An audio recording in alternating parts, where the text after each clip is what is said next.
once again, welcome back to Chats with Jack. I am Jack Talcott.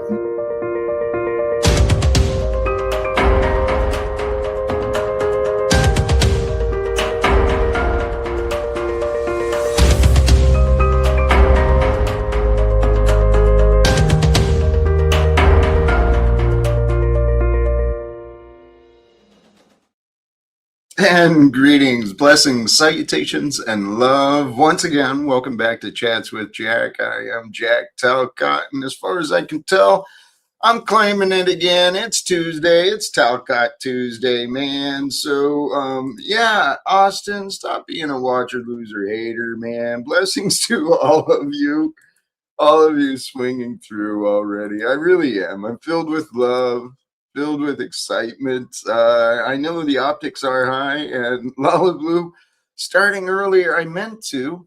I kind of wanted to, but at the same time, there's a reason for my later start today. Responding to feedback I received from a regular supporter and viewer. And Modern Men lost again. I hope we can end a war on this panel today, man. And hey, Samsonite, hit the like, baby, hit the like. Oh my goodness, Andy, holy cows, my dear friend. I mean, the generosity, sincerely, thank you. I'm truly grateful, blessed, much love and appreciation for that. Treat yourself to a nice dinner, Jackie boy. Love you too, Andy. Golly geez, man, that like hits me right there in the in the ticker. Thank you. Today, the idea and the topic, I'm gonna drop the link here pretty soon because I know part of this fascination with me is some of the reflections of me that show up, some of the folks who show up. Some of the folks who show up deep in their own little comfort zones, right? They kind of defy the growth because they're always fighting to prove themselves right. And it's like, wow, man, you are so comfortable being you. But I might just be talking to myself because I'm describing conversations in my head. Blessings to all of you for sure. The idea today, from the thumbnail, let's talk radical responsibility, right? No, I forgot. In the background today, it's just a little reminder of peace. Peace is available. Man, you again. You guys, Samsonite, sincerely, the generosity and appreciation. Blessings to you. Thank you for who you are, too, and all that you do. I mean, thank you, folks. Sincerely. That is what a way to start out, man. I'm feeling even more excited to go, right? Pieces in the background, pieces available. The topic today, the thumbnail, let's talk radical responsibility. Because that's something that you got to practice if you really want to take control of yourself and of your life. What I found for myself is absolute honesty, right? In here, it's in the description, but there's a lot of words there. Absolute honesty can reveal the authentic opportunities for you to claim radical responsibility and ownership, not just for you, but for the greater world. Claim your power to bring change. And this is where I want to get into some of the conversations, right? The connection between responsibility and the power to bring change, right? Recognizing the connection, the real obvious connection between responsibility and accountability, right? And if you're responsible and accountable, then it's an honest relationship, right? So with an honest relationship of accountability and responsibility, there's some authenticity. You start shining out some authentic accountability, some radical responsibility, right? You start taking ownership and control over everything in your life and anything you might experience. Doesn't mean you have control, right? But you accept responsibility for it as though you have a say, as though you own it, right? You own your part. You claim who you are. It's really just kind of accepting the truth. It's all you got to do. But we live in a world of deception where people have been conditioned to deny, right? To refuse, say, no, that's not me. No, that's not you. I don't know, man. I am all about sharing the load, but most importantly, I'm about sharing the gratitude, sharing the rewards, sharing the opportunities, right? I am grateful for the opportunities, and truly, honesty is the best policy. Like I said, I'm feeling pretty laid back. I did start because I saw some comments that maybe a 5:30 p.m. start might be a little more accommodating for some of the folks I know. So that's part of the reason I started later. But another part is, I'm learning to go with the flow. I really am. Hey, I'm going to drop this link, and we're going to see what the universe is going to bring forth into this Jack Talcott YouTube live stream. Now, for those who are present here in the now with me and you wish to join, feel free to click the link. We'll see where it goes. Now, I do ask for some responsibility, be authentic, be accountable for you, right? We can do what we do, but what I really want to do, brothers and sisters, if we're going to live here on earth in this day again, I mean, this is the last day of March, January, February, March. And so we're like a quarter of the way, all right? 12 months, 3 is a quarter. We're a quarter of the way through 2026, and March is about to wrap up. And I don't know what we've accomplished so far, but here, I got a couple of perspectives outside of my own. I want to welcome back first War Ender, Mr. Landry. How are you today, brother? I'm here to steal your job, Jack. I'm going to end the wars before you. I love it. I love it. I don't think I could. I'd love to try, but you do remember what we talked about yesterday? I think people would like to hear the idea. What do you think about that? Please remind me. Yesterday. My mind wasn't on yesterday right now. The idea was a segment of your show, like maybe once a week, is the War Ender segment, right? Where it's people bring any beef. You have a beef. You know a beef. Whoever's beef it is, you bring it here. It's great, obviously, to find external places that maybe wouldn't be in the circle of spiraling shit. Not that, your shit, but you know what I'm talking about. Mm-hmm. And then, it's for conflict resolution. You're mediating. And I've got beefs. Whoever's backstage definitely has a beef. I probably have beef with somebody backstage because of the odds of this nature of this place. But, I bet you do. I bet you do. Because I bet I do too. Oh, yeah. No, let me not give them ammo. There's no beef between any of us. But yes, that idea is wonderful. And actually, I had another conversation. And please forgive me.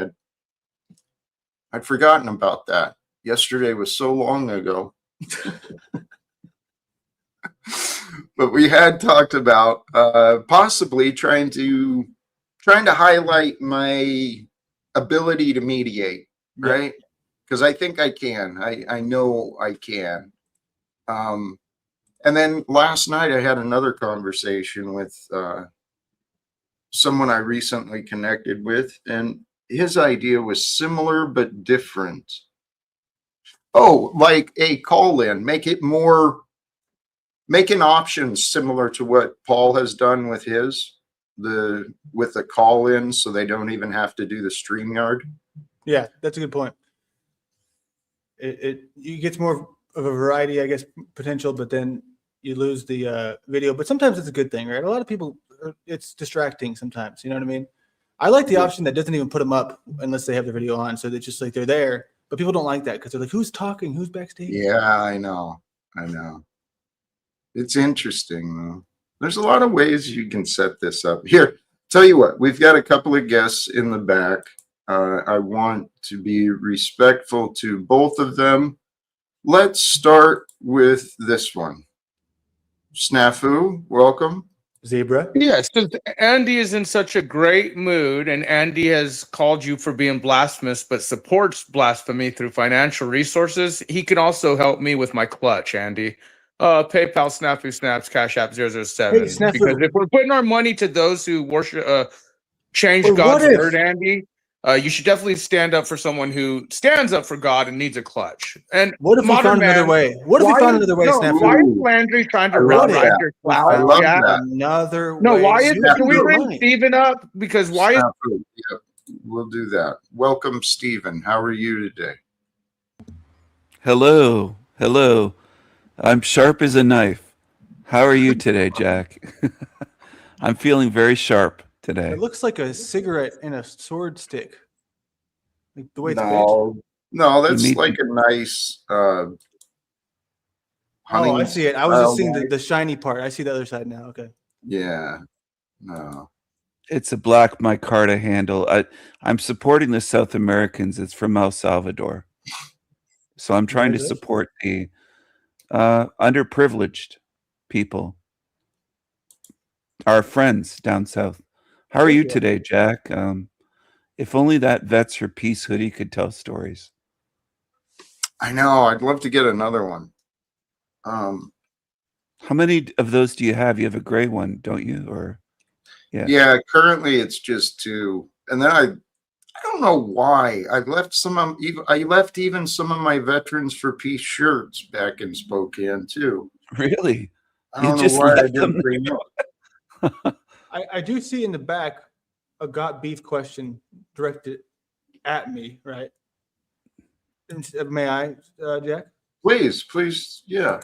What is this? It's from King Stephen. It Oh, says, yeah. got beef.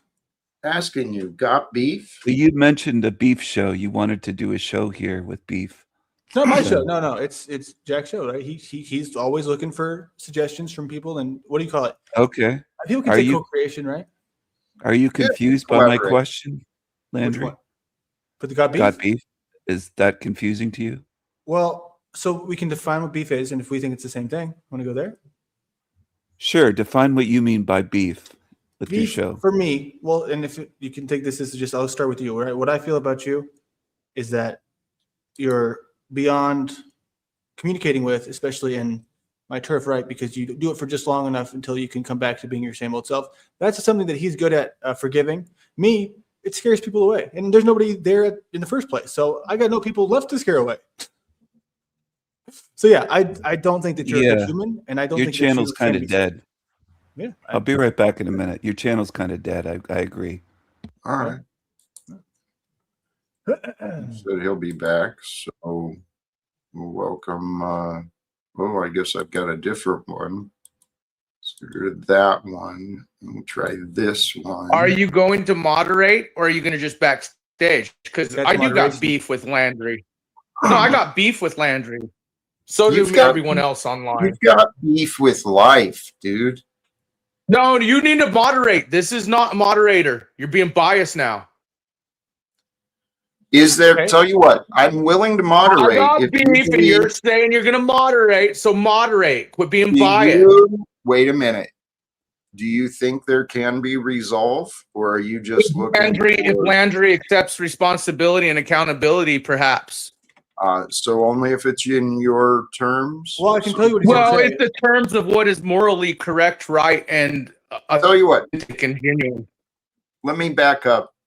Landry, what are your thoughts, please? That I know what he's going to say. It's one of two things, and he said it 1,000 times, right? And he's You owe me and Cynthia $1,000 each. Is that That what was you one think of I was two. going to do? Yeah, that was that's one of just two. one. The other one. No, would be you that- weren't thinking of that. You're thinking I was Of going to course I call was. you out It's the for same lying thing about every your time. daddy killing the child. that's But that's not number what I was two. going to call you out on. Boom. I you was just calling proved you it right. about your But lies and your inauthentic. Like, Hold on. notice how he I comes gotta- up here I gotta be to able to like respond. give. Okay, Jack, you're not going to. Had I been able to Go ahead. respond, I would have predicted those two things, been proven right. But that's what he does, right? He barrels through you. So you know, and it's not important for me to be right about that. It's just of course it was those two things, dude. But what do you want out of those two things? Do you want resolution? Because if you do, I'll pause for you. That's the thing. Is there resolution available? That's the question. Sure. I want him to pay. I want him to pay the debts owed to me and Cynthia. That would be a start, because the whole community knows he lied and made a bet, and we covered it with OTW and many others. Dude, No, this is real. You're defending someone who I made a know. bet. It's not true. It was what do you call it? It's a fabrication. When a bet is lost on a something anomaly, what's the word? Yeah, like an anomaly. Because he said, so the bet was it 1 day or was it 3 days? I said 1 day, and then he said 3 days, but it ended up being 2 days. So we were both wrong. So that's why it's not legitimate. Hey, there was times where I've made my claims of, hey, you want to see my reliability as far as the bets I make?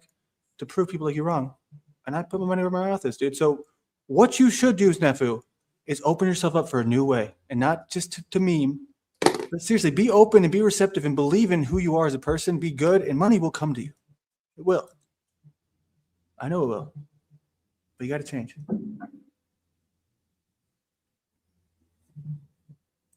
I can help him.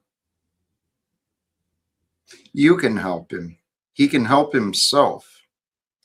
But he seems unwilling to want resolve. Landry, this is the world we live in. We've got tons of people that are actually spinning their wheels, causing themselves more problems. Yes. And see, that's why it's a great phrase, because wheel spinning, it feels like it's going somewhere, but it's not. Not at all. No. Unfortunately, that does describe me, right? Because that's what I've been doing. I've been spinning my wheels, right? Several years, ever since I started doing this kind of format. Now there's been like little bits of growth, and it's been enough consistent that makes me not want to give up. But the problem, I think, with him and these ideas, right? Sorry to interrupt you, is that go ahead. This is the same shit, right? So if I'm saying there's this option for this idea, but it would have to be people who were genuinely receptive to the concept. And I'd say that puts a lot of these regular characters out of the running. Like, I think I'd even say Paul, the much the disagreements that we have, he might be more able to communicate because he's an excellent communicator. There's other people. I even think Tarek could do it, to be honest. There's a ton of people out there who I think would be genuinely willing to resolve things. But the main thing is it's other people, right? Just because that brings people into us. But I think it's a good idea. And if you hate the idea, that's fine. But I thought it was right on brand. Do you want to end wars? Yes. I do love the idea. And actually, blessings. Hey, actually, Steven's an interesting one. He's returned to the back, and I think we've got a better chance of negotiating some sort of productive path with Steven than we do some of the others. Steven, welcome back. Thank you for your patience. Hello. Thank you. Thank you for bringing me back on. I had a lasagna in the oven. So it's heavy, dude. Lasagna, man. I'm having Italian Dude, food. I love lasagna, man. Oh, me too. I'm like Garfield. I don't know if I've had it since went plant-based, though. Maybe I have. But anyway, There's vegan lasagna, I've heard. We don't need to discuss the food. Okay. Yeah, but that's the thing. Can you make me I'm having a beef lasagna, and Landry said something about the beef with me. He said that I'm not a good communicator, something like that. But you can be, but I feel like in the comments, right, that's where you struggle. Often is the chat, right? You're very you want to send a message and then wait, but you do what they call spamming. True. Huh. Interesting. Sound familiar? That may be valid at times. At times that could be valid. That could be true. Partial truth, I'll say for that. Partial truth. But have you ever heard those old Wendy's commercials? Where's the beef? Got beef, where's the beef? Oh, look, there's a dog. Yes. So, Mr. Steven, if Landry's authentic and pays me and Cynthia, I will donate $200 to the Kingdom of King Stephen and $200 to Jack Talcott out of my shares. Jack, Let me ask you you have no something. clue. This guy made everyone OTW reviewed it, and everyone. He does know because you told him, Snafu. He's heard your spiel. Mhm. You have memory issues? He repeats a lot. A lot. It's a lot of repeating. Someone's laughing in the background. Was that you? Someone at your place, Jack? That was my laugh track. Yeah. Landry's got a Oh. laugh track. Oh, okay. Yeah, but actually this pattern of repeating, think about it psychologically, right? It's actually similar to an addict. People are repeating the patterns, repeating the same things. And why is it being repeated? He feels like he's not heard, right? He feels like he's not heard because he's not listening to himself. We're the ones who are subjected to the craziness. But this is how. Relate, though. We can all relate because some of us at times feel like we're not heard. Oh, And, yeah. Yeah. Jack, Speaking you feel of- that way sometimes. Sorry? Yeah. I said, speaking of feeling like we're not being heard, no offense, but welcome, Axis. How you That doing? was funny Oh. though yesterday. Welcome, Access. Which I'm part? sorry, I was talking to my mom. She's getting ready to go grocery shopping, and we Oh. were, I was doing yard work yesterday and trying to keep the place stable for her. She's Hi, Mom. 70. Hi, Mom. I You don't know, always Jack. go on the panels, but when I do, it's when I'm talking to my mom. Well, Hi, Mom. she just come out to the garage to leave, and it's just a thing. But She okay? no, you were talking about unity. I've kind of I've got a little bit of a perspective change, and I can be just as disastrously tormentive as I can be compliant, and easily agreeably work with. As long as it's reasonable. I'm not going to go on some escapade of fantasy delusion. I want it based in some type of factuality, but I would be willing at this point to be much more cooperative with the agenda, more so than I ever would have. And we've talked here recently, Jack, so take it for what it is. Have you guys been talking behind the scenes? No. Briefly crossed paths on the panels. But Axis, admittedly, you've said some things that have piqued my curiosity, and I don't know the details. I trust you're doing well. And it sounds like some pretty good things, positive things have been maybe experienced or found with you. Did I understand that right?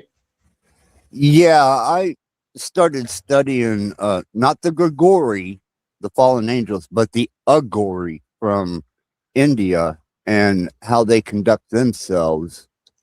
And it really inspired me to a more expressive, open, and understanding balance within me instead of just projecting this darker energy that I pull from for a character that I played.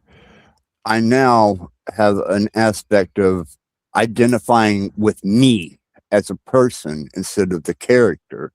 With Glenn? And yeah, absolutely. Okay. Yeah. And it was through the study of the Agori that I did that. That's beautiful, man. So you're on your own path of, well, you have been path of growth and discovery, and the spiritual path. It's no joke.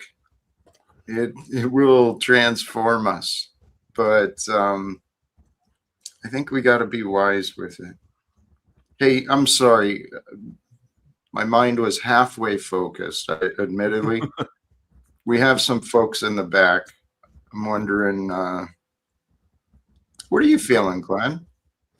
I'm not conflictive or combative. Take it, leave it, and I'm passive at the moment. I'm at peace with me. Beautiful. Well, I'm going to welcome back Hank. He's been back there for a few minutes, and it's been a while since I've seen him. How you been, brother? Oh, I've been well. How have you been? Wonderful. Dude, yes.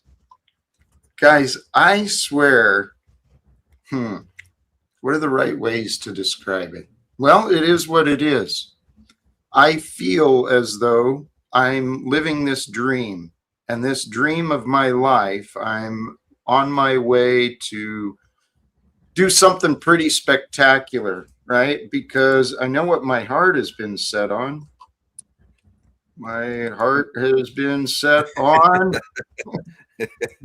going to the top, right? Discussing accountability, responsibility, opportunities for him and others to become more authentic. Garlic bread. Mm. Oh, it's so good, man. Oh. Well, I'll tell you, Jack, whenever, like I said, I did go back and watch some of your earlier streams, and I find your message to be relevant. I don't see it to be damaging or harmful. I know you get a lot of slack for the guru style, but, even with that, that's still motivation to the proper direction. And that's what I suppose I recognized even in our satire. I was like, damn, man, he's consistent and he has projected the same motivation. So I can't down you for that. So thank you, Glenn. Was that all an act then? All that evil kind of stuff? Yeah, that it's was a character. That was all. That's That was all just a character. Yeah. Can I say something, Hank? I haven't seen. Well, I saw you, I think, the other day, but we haven't talked in a while. I just want to say, when you come on panel, you have a smile that lights up the room. I wanted to give you that compliment. it really does. Thank you Yeah. very much. You're welcome. Yeah. Yeah, and Hank, any past animosity, with even the character access, right? Like, because we've been on TMLs together and various other places, I do respect your intelligence. You are very intelligent. Yeah, animosity never bothered me. So, you're- and you've accepted a lot of slack from me, and I appreciate, You could say I'm quarrelsome. One could say that. Yes, you can be. Yeah. You know what, Axis? Thank you again. You've offered the panel and the viewers different times. You've offered examples and evidence of a little bit of craziness, a little bit of wild cards. Yeah. But here and now, and not just here and now, several times I've seen you offering an incredible example of, being a man, discussing humbly, right? Pretty cool. Yeah, I think not only have I subjected myself to a more positive consumption of information, but my mom's 70 and I'm the only, help that she has. And I'm not much help. My health is not that good, but that really humbled me. I mean, me and my mom never had a good relationship. And now that everybody has left or died in the family, I'm all she has now. And it really, it woke me up to that I do have that value. Wow. Have On you that considered topic, Glenn, getting help from the Department of Aging? My parents are a little older than your parents, so that's what we did. Yeah. Yeah. I'm sorry. In home Maybe for services. yourself. Yeah, maybe for yourself as well. Oh yeah, I actually I got a new psychologist today. Hank. It was a psychologist that I had when I was in the nursing home, and she was very, very welcoming to have me back. I got a new primary caretaker or doctor, and I've got good state support now as case management, and I'm sharing my resources with my mom and doing the best we can, man. How is your health, Glenn? Is it mental problems or physical? Are you okay? Or Mentally, I'm remedicated. I have my regimen of medication back now. It's balanced. It's all in my system properly. And as far as my physical health, I'm just deteriorated. I lived hard. I was, I used my body like a recreational vehicle. I get that. Hey, we can swing. I do want to swing back to you, but this comment has been raised apparently several times. Austin is looking for some attention for this. So Austin, Jack turned his back on me to appease Paul, the narcissistic cult leader, who's not here today. Jack showed his true colors once again, but refused to admit it. Austin, come on, buddy. Come on now. Honesty is the path. You're on a path of recovery. You know you've got to be honest. yeah, Honest about the good and the bad. And here, Jack has streamed with Paul for a long time. You can't be upset about that after all this time. Come on now, buddy. Yeah. Austin, And Jack, I'm sorry. Hank, And Austin, go ahead. if Paul starts giving me problems, I have signs ready, so you should make your own signs. you still have those laminated signs, Pussy Paul, Hank. Oh, yeah, absolutely. I have a Oh, whole no. sign deck still. Austin is struggling. He's dealing with his demons. No. He's in recovery. I'm not giving him a full pass, though, Jack. I do. This is my favorite sign He right has now. to be accountable. I think you're right. Go ahead. I will agree. say, Jack, that before I leave the stage, that people should not set you to a standard that they're not willing to live to themselves. And on that, thank you for allowing me on the panel. You guys have a wonderful afternoon. Hey, brother, thank you very much. I appreciate you. Goodbye, streaming. Glenn. I like when you're Glenn, when you're not Rat Blood. I prefer when he's Glenn and not out of character. And say hi to your mom for us, Glenn. I hope she does better. Mama Rat Blood, whatever. Andy, thank you for the contribution. I don't get the question, though, because he said his mother was 70. So tell the truth about your 10-year-old mom. I think people are saying in the comments that Rat Blood is 60, and if she's 70, she had him at 10. Ah, gotcha, Oh. gotcha. Wow. Gotcha. Is he lying about his age or her age, Hank? Probably his age. Yeah, He probably You know- is as old as he says he is. it's okay. We'll I thought he was figure it 80. out. No, I thought Glenn was 80. you know what? Every one of us. Glenn is a pretty. I've grown and seen enough to appreciate him, and not just him, but many of us. We've got a real diverse group of characters, A motley crew. dude. To say the least, motley is I agree. Did you used to hate Glenn, or was it difficult to get along with him when he was very? No, I've actually, he caught my attention as, no offense, Glenn, but kind of as an oddity, because he's such a character and he kind of pushes the border, the lines a little bit. So he caught my attention, and then I was trying to figure out and understand how much is the man and how much is the character. But I've learned to see there's a good man in there. He's a good dude. And we're all these characters. Here's another one joining. One who loves eating. That's why I came up, Jack. When I heard you say we have a motley crew of characters, I figured that was my cue to come in, right? I said that. I queued you up to come Somebody on said here. it. I really don't listen to you, so I take it through You were tracks. trying to come on because I'm here, Lou. You have a great love for me.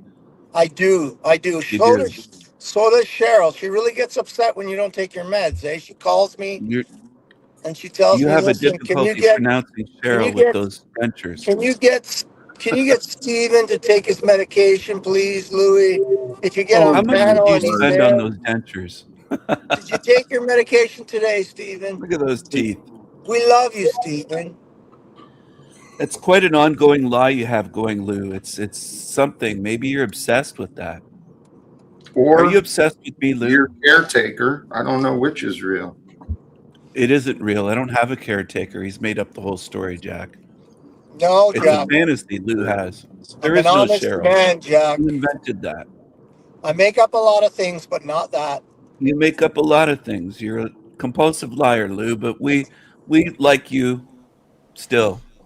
Just to be clear, Cheryl is not part of your harem. Maybe he's confusing someone for someone else. You just That's made it similar. up, Hank. You made it up. Would she Cheryl? if she existed? Would she be part of the harem? He's No, Can she's trying to his worker. She's his get us worker, off right? topic. He's She's in charge of completely making false. sure he takes his meds at 6 o'clock. All right. Well, let's come back to what can we do from here? That's the question. What can we do from here? If we were to accept radical responsibility, saying, this might not have been my fault, but I'm going to own it. I'm going to take care of it. I'm going to solve it. It starts with honesty, Jack. Amen. It Lou's does. got to be more honest and admit that he's telling lies here. He's telling fibs. Let's And not. well, it starts with honesty, Jack. He's not telling the truth about my life any more than if somebody comes and lies about Jack's life. Right. Whatever it is Yeah. you say, And Stephen you is do right that. because you are the king. I am the king, Lou. We follow the king. We love you, Stephen. No. Well, You have the fakest looking teeth I've ever seen, Lou. It's no, okay, though. I'd really appreciate if we can change the direction. Can I be Yes. more clear? I agree, Jack. Let's be more accountable. And accountability, responsibility, authenticity, and opportunities. Talcott Amen. Tuesday. Amen. Let's get on track. Enough with the silliness. If Pac were here, he would probably say enough with the silliness, Lewis, or whatever he calls you. And let's just kind of move forward with being accountable here in this round. Pac is always here. He may not be on panel, but he's always here. Mm-hmm. Yeah. The truth is always here. That's actually, guys, think about what is always here, wherever you are and whenever it is. What is always here? True life. Love. True life is now. That was one of my notes from yesterday and today. I'm fired up. I'm fired up. True life? I'm ready. What? Can you repeat that? True life is True life is now. now. Okay. Now is all we have. The moment now, because we're in the now, right? Yes. It's happening now. Yep. We can't prove the future. We're in the now. I think Eckhart Tolle said something. We can influence it. We can point ourselves in the direction of a future that we want. And that is exactly what I'm doing. And that's exactly what I want to invite all of us to do, right? Yeah. Let's be present with true life right now. And let's find a direction for our future. What direction do we want our future to go? Some would say that's the best way to live because you're experiencing the now, but you're aware of the future and you're influencing the future. Right. Instead of living in the past, which can cause heartache, misery, all that kind of stuff, because we can't change the past. It's over. Right. Our past is our past. If we fucked up or made mistakes or we're in the now. It's happening now. Right. But why? Why is it happening? Why is what happening? What we're doing here? Why is now happening? Oh, why is now happening? God allowed it to happen. Clearly. Beautiful. I love it. That's well said, Hank. Why do you think God allowed now to happen for us? right? Let's throw that in there too. It's happening for us. We're part of God's story. Yes. We're being used by God. We're vessels. Yes. Keep going. So we're, in a way, we're needed for God's plan. Because Beautiful. so God's using us Yes. to achieve something here. We're supposed to be holding evil accountable Yes. and in this realm and not let them run wild. Yes. We are the infinite future. The future is potential, infinite potential, and that is who we are. We are what the past is doing today so that God will allow the future to become. Yes. So, You know what I came up with recently, Jack? It says in the Bible that the earth is God's footstool. yeah, And I never understood that when I was young. But now I'm thinking he wants us to be his feet, to walk the walk. his hands, his body, we are here to be the vessel and the expression of God's love through our Yes. form. Isn't that Amen. beautiful? Yeah. And like the monks that were walking to Washington, they were Yeah. literally walking the walk. They weren't just, how can I put it? They weren't just doing what Lou does most of the time. They were actually doing something. They were walking the walk. They were making a move.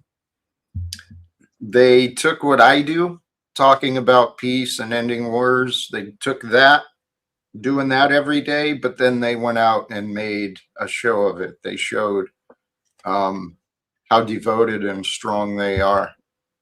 Those guys are Yes. heroes to me. The monks who did that, not just them, but all of these people that are really putting themselves out there for peace.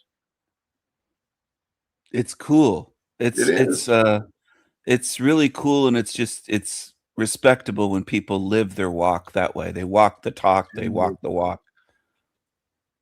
Yes. And let's be honest with that. Nothing stops any of us from honestly walking the walk, from truly being committed to talking the talk, right?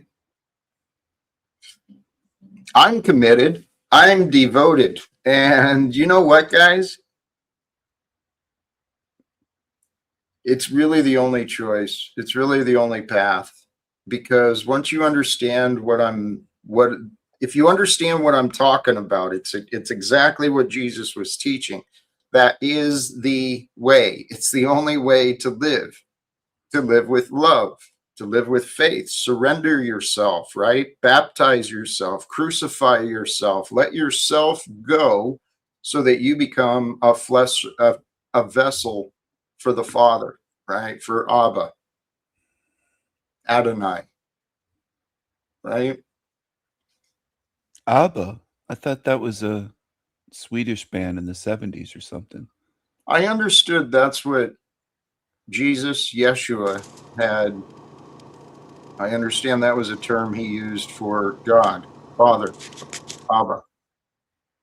I never heard that one before, ever. Interesting. Wow. Well, I'll That's double crazy. check it later. I've but never heard that before till today. yeah. Wow. That's amazing. Abba. Father. Hank, what do you call the Father? When you pray to God, what do you say Am I for wrong? the name? They don't tend to use names, so I'm bothered with names.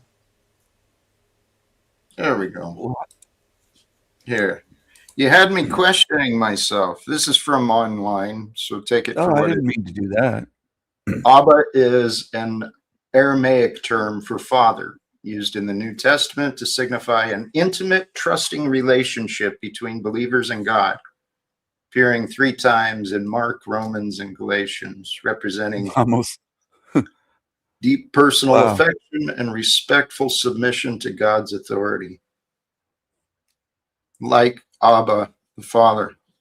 That's fascinating. I never knew that till today. Yeah. And then it said Galatians almost read Galutians, but I'm semi-dyslexic. I think sometimes I see the wrong word.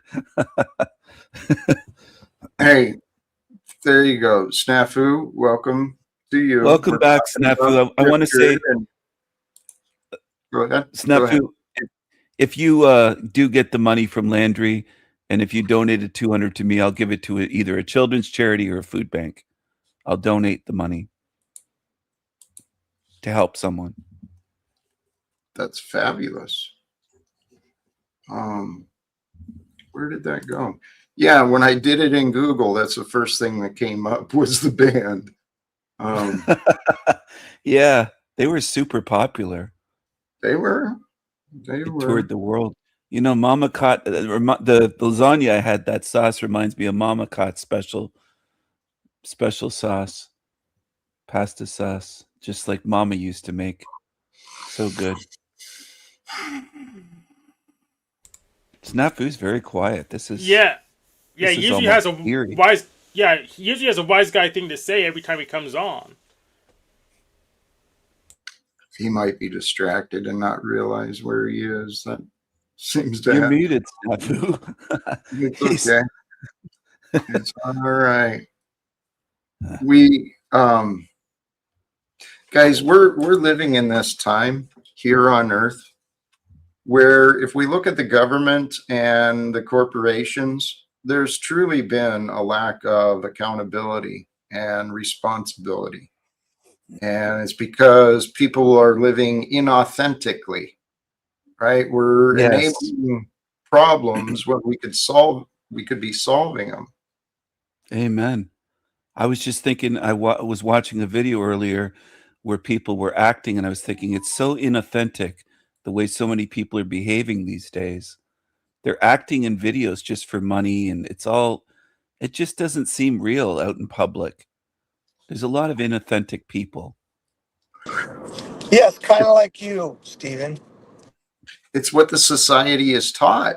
I mean, truly, children are taught that acting and, well, children are sent so many mixed messages. But we do, our entire government, it's built around the theatrics, just like Hollywood, this celebrity nonsense, making people seem more untouchable than they are. But the reality is, this is our world. Let's claim it back from this Epstein class, right? The ones who are so selfish and cruel. Let's claim this world back for righteousness. We can take it back. We don't have to follow this path. Amen. And Lou, I don't want to make this about me, but you said that I'm inauthentic. I don't agree with that. I'm being tremendously authentic and heartfelt today, and I'm trying my best. And if you hold somebody, if you're going to hold someone to a standard, Lou, you got to practice that yourself. You're playing a character. There is no trying, Stephen. There is only doing. You play a Only character. doing, not trying. Thanks, Yoda. Wait, actually, this reminds me of something earlier. You're right. Trying is more pretend than doing. Doing requires time. But if we truly align with God and become God-like, we become timeless. I'm doing my best. I'm doing more than trying. I'm doing my best. And I think I'm improving day by day. I'm getting better. And I think some people even notice the changes in the chat. They've been saying how I came to the show today. And I hope I'm seeing changes, but admittedly, Stephen, I still have some pessimism within me. I don't know why though, Jack. I'm such a loving being. Well, it's kind of the greater picture, the circumstances of because it's not just you, it's compounded through all of these other characters. Andy noticed, look at that. One of your donators today said So pretty much Jack's probably having those feelings because every time you go out the show, you replay the show in your show and say, "Oh, Jack's evil, he's a demon, I'm exposing him." I haven't called Jack a demon probably, I don't know if it was even this year. It's been months, Hank. So I don't know. You might be yesterday. I don't think I called him a demon. It's not been that long. You've been, Welcome back, Snafu, if you're here. yeah. We can't Yeah. hear you. Hello, Mr. King. Hello, Mr. King. Hello, Snafu. Probably the Hello. only one being authentic and genuine to your topic, Mr. King. Versus Is all he? you guys on the panel. Oh, Thank you. is that your, that's your claim? It's what I'm Snafu. witnessing. It's what Right. I had a very serious question, but you're gonna backstage, so I'll just shut up. Because you can't take criticisms or a conversation. Why don't you Pony try? Boy's judge, Pony Boy's judge has been suspect for quite a while. I was just about to commend Snafu for staying here for so long without speaking. I thought he was growing No. for a second. It was not his intent. I think it was just circumstances, but good job nonetheless, Snafu. Making shit up as usual. Jack is making shit up as usual. That's you. Hey, Jack, who's lying? When I talk to your family, are they lying to me about you, or are you lying to me about them? Who's the liar, you or them? I think you're lying about No, talking because to your family has told you exactly what I told you they said. And then you said they're lying. So are When you did they- lying or are they lying? When time frame? See, I talked to him a couple months ago, last month. I talked to him before. don't There's no believe objection. My question, Jack, is how don't come believe you it. lie? You made a lie up just now saying why I wasn't talking. You make shit up. You Do literally I? We couldn't make hear shit up. you, Pony Boy. We couldn't hear Hey, you. go fucking sweat Pfizer somewhere else. You fucking look like Sweat Pfizer. Oh, it's coming out of your pores, Hank. I don't know how, because I never took Pfizer. It doesn't make any sense. Yeah. Wait, what did you take? Here. Jennison. Oops. The J&J Jennison, the classic one. Not the modern technology. Okay. I don't like, it's not the stew new. Here. What is the opposite of a fire panel? A nice panel. Maybe this one. Oh, Jack, come on. We've been doing well today. No, I know we have, and we Yeah. can. Snafu is, hey, he calls himself independent journalist, right? An investigative journalist, but he's not so much investigating as he's running around accusing. And he's been doing that with me for a long time. Now, the benefit for him is that he's found other people who want to accuse me. I'm still trying to talk to those people that want to accuse me, and that includes Snafu. Any ideas on other how we people? can do that? What other people do you mean other than Snafu accusing? Are there Well, others? As Snafu claimed, he spoke to someone in my family in the last couple of months who allegedly told him that I should stay away. Well, I disagree. If that is what they said, I disagree, but I don't even know if that's true.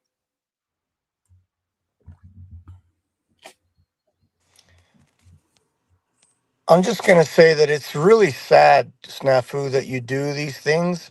I mean, like, you have no knowledge or connection to Jack and his family, and for you to go talk to them and try to muddy the waters in some way is really sad. Like, similar to what you did to that guy, you got him arrested, you cost him thousands of dollars, and then you didn't show up in the courtroom. Like, you are the quintessential accuser. You are the devil himself, Snafu.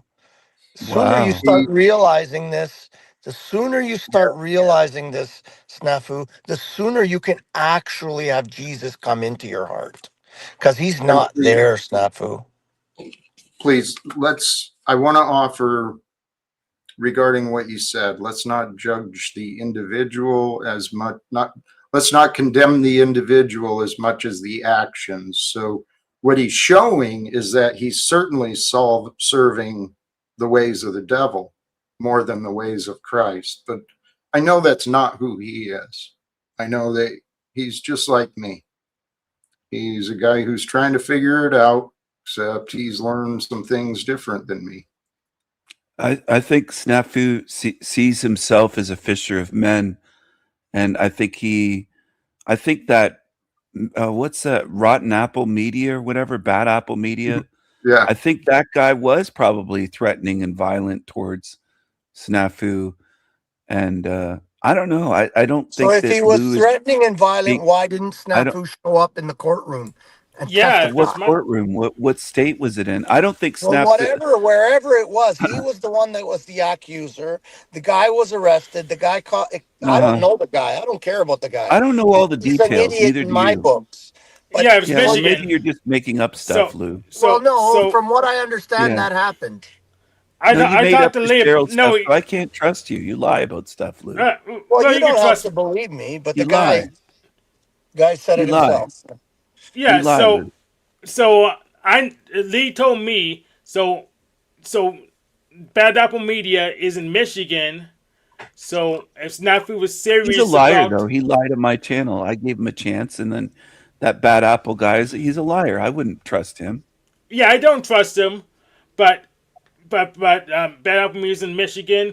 Snafu failed to show up in court before he could see his accuser, so the case got dropped. So Snafu isn't serious about the court. Snafu has health Yeah, issues. he And used how the far away court is he to- from Michigan? He used the court Can to we? cost this guy money to be an accuser. That's pure evil. That's Here. not the way of Jesus. He's not a follower of Jesus. It's not pure evil. He's here. Yeah, not pure evil. Let's not exaggerate. I but see it as we- pretty damn evil. Put There's somebody through the system like that with no Well- cause, that's taking it a step too far. Like karma's a in my bitch. neighborhood, that Mhm. wouldn't pass, Jack. I know. That's okay. Luckily, it's not your neighborhood. It's another. Luckily. Samsonite, Jack. Sometimes the world works in mysterious ways. Absolutely. Do you at all think Snafu's health is directly attributed to his actions? I believe there is likely a very solid correlation between his health symptoms and his mental condition. With all of Sometimes- us. Yes. It plays a role with all of us. Sorry for interrupting. I Yeah, thought of that. it does. That's the thing. Sometimes great things happen to good people, other times not so much. Yeah, sometimes shitty things happen to good people and it sucks and it's unfair. But we don't want to lose faith in that, right? Yeah. And Stephen, what you were saying, that's something that I did learn. There's actually there's been more science, right? More people looking at the correlation and the connection. All of us, our mindset greatly affects our physical health, right? If not directly through the chemicals that our brain produces within the body through all the different glands, if anything, our mindset will talk ourselves out of even trying to be healthy, trying to be sober, trying to be greater. I've lived that way and it sucks. Yeah. And people can get into a pattern or a spiral, and then they could become unaware that they're, exhibiting that. And it's not always hard to see what's going on in this realm. It is and it's not. You're right. I mean,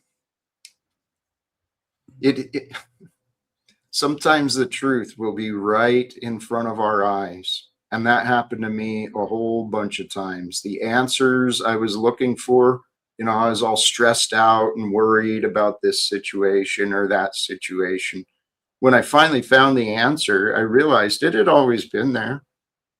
Right? There was no reason for me to stress out, to be all angry and uptight. I just had to practice being faithful. And Yeah. guys, that is what this Live Without Fear is about. Okay? Who I am? I'm a man devoted not to religion, but I am devoted to God. I'm devoted to learning more and more about the truth of God's love. I believe this Live Without Fear is a message for the world. I'm just a messenger trying to share it. Yeah. Well, there's also science to support that gut health can affect mental health and mental states. A lot of people have parasites or certain gut issues, and the Dude, gut affects the mind and the brain and how we see the world and think and feel and all that stuff.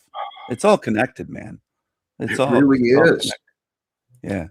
Far more than many of us may realize, right?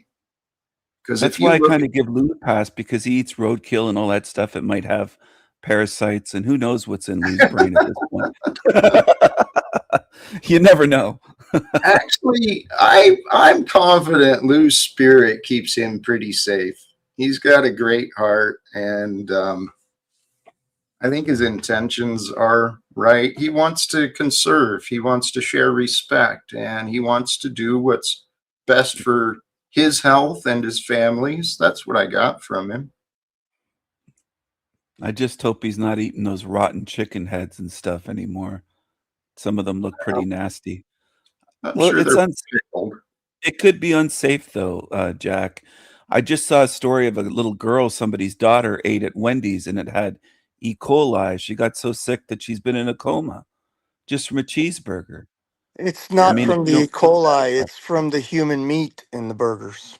it's the human meat. Oh, Lou, It you could don't be make true. meat human burgers, do you, Lou?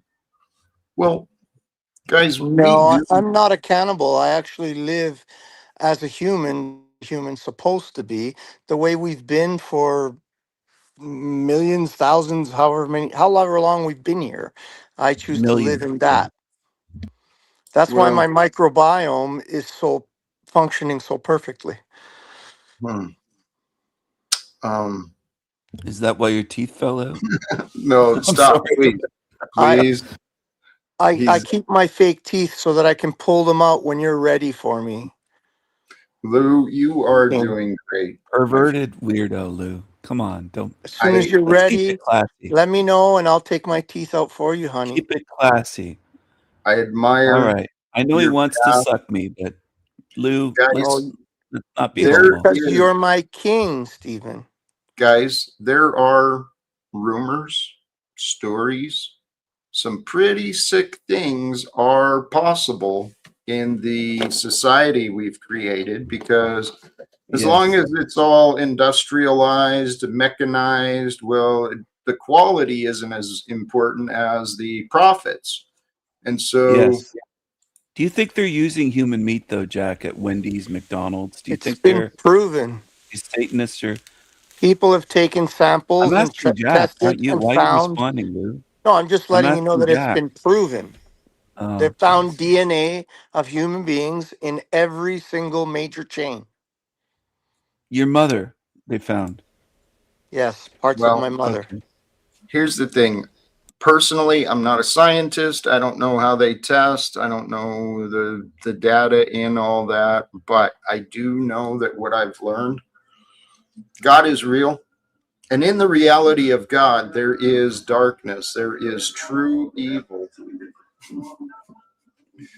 There's a noise coming through me. It's been proven to the masses, somebody said, Crystal. They whatever is reported, people believe. Yeah, But it's not just reported. because it may have been reported, not necessarily. I don't know. I don't know. I don't Yes. know. So I want to focus back on the living. So Yes. Elon Musk is the Yes. current richest person in the world. So they say. So So they they say. say. Yeah, Yeah. there's other ones that are unlisted, but Yeah. Yes. he's Yes. he is the listed richest person in the world. So Jack, have you posted at Elon on his platform he bought X recently? It's been a little while, but I've tried. I've tried getting his attention too, especially when him and Donald were having kind of a spat.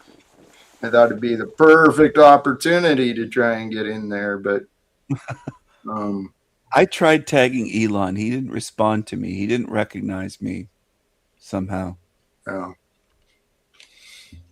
I'll ask Cheryl to call for you. Elon and You Cheryl did are say not the you same have a person. connection. What's that? What was that, Hank? Oh, I was telling Lou, Elon and Cheryl are not the same person, contrary to popular belief. Losing his imagination. He's kind of delusional, but I think it might be the parasites he's been eating.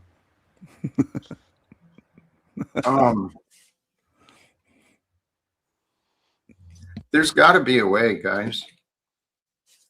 There's got to be a way to, well, I'm coming from the position that there's got to be a way to get these ideas into the hands of people who can do something about it, right?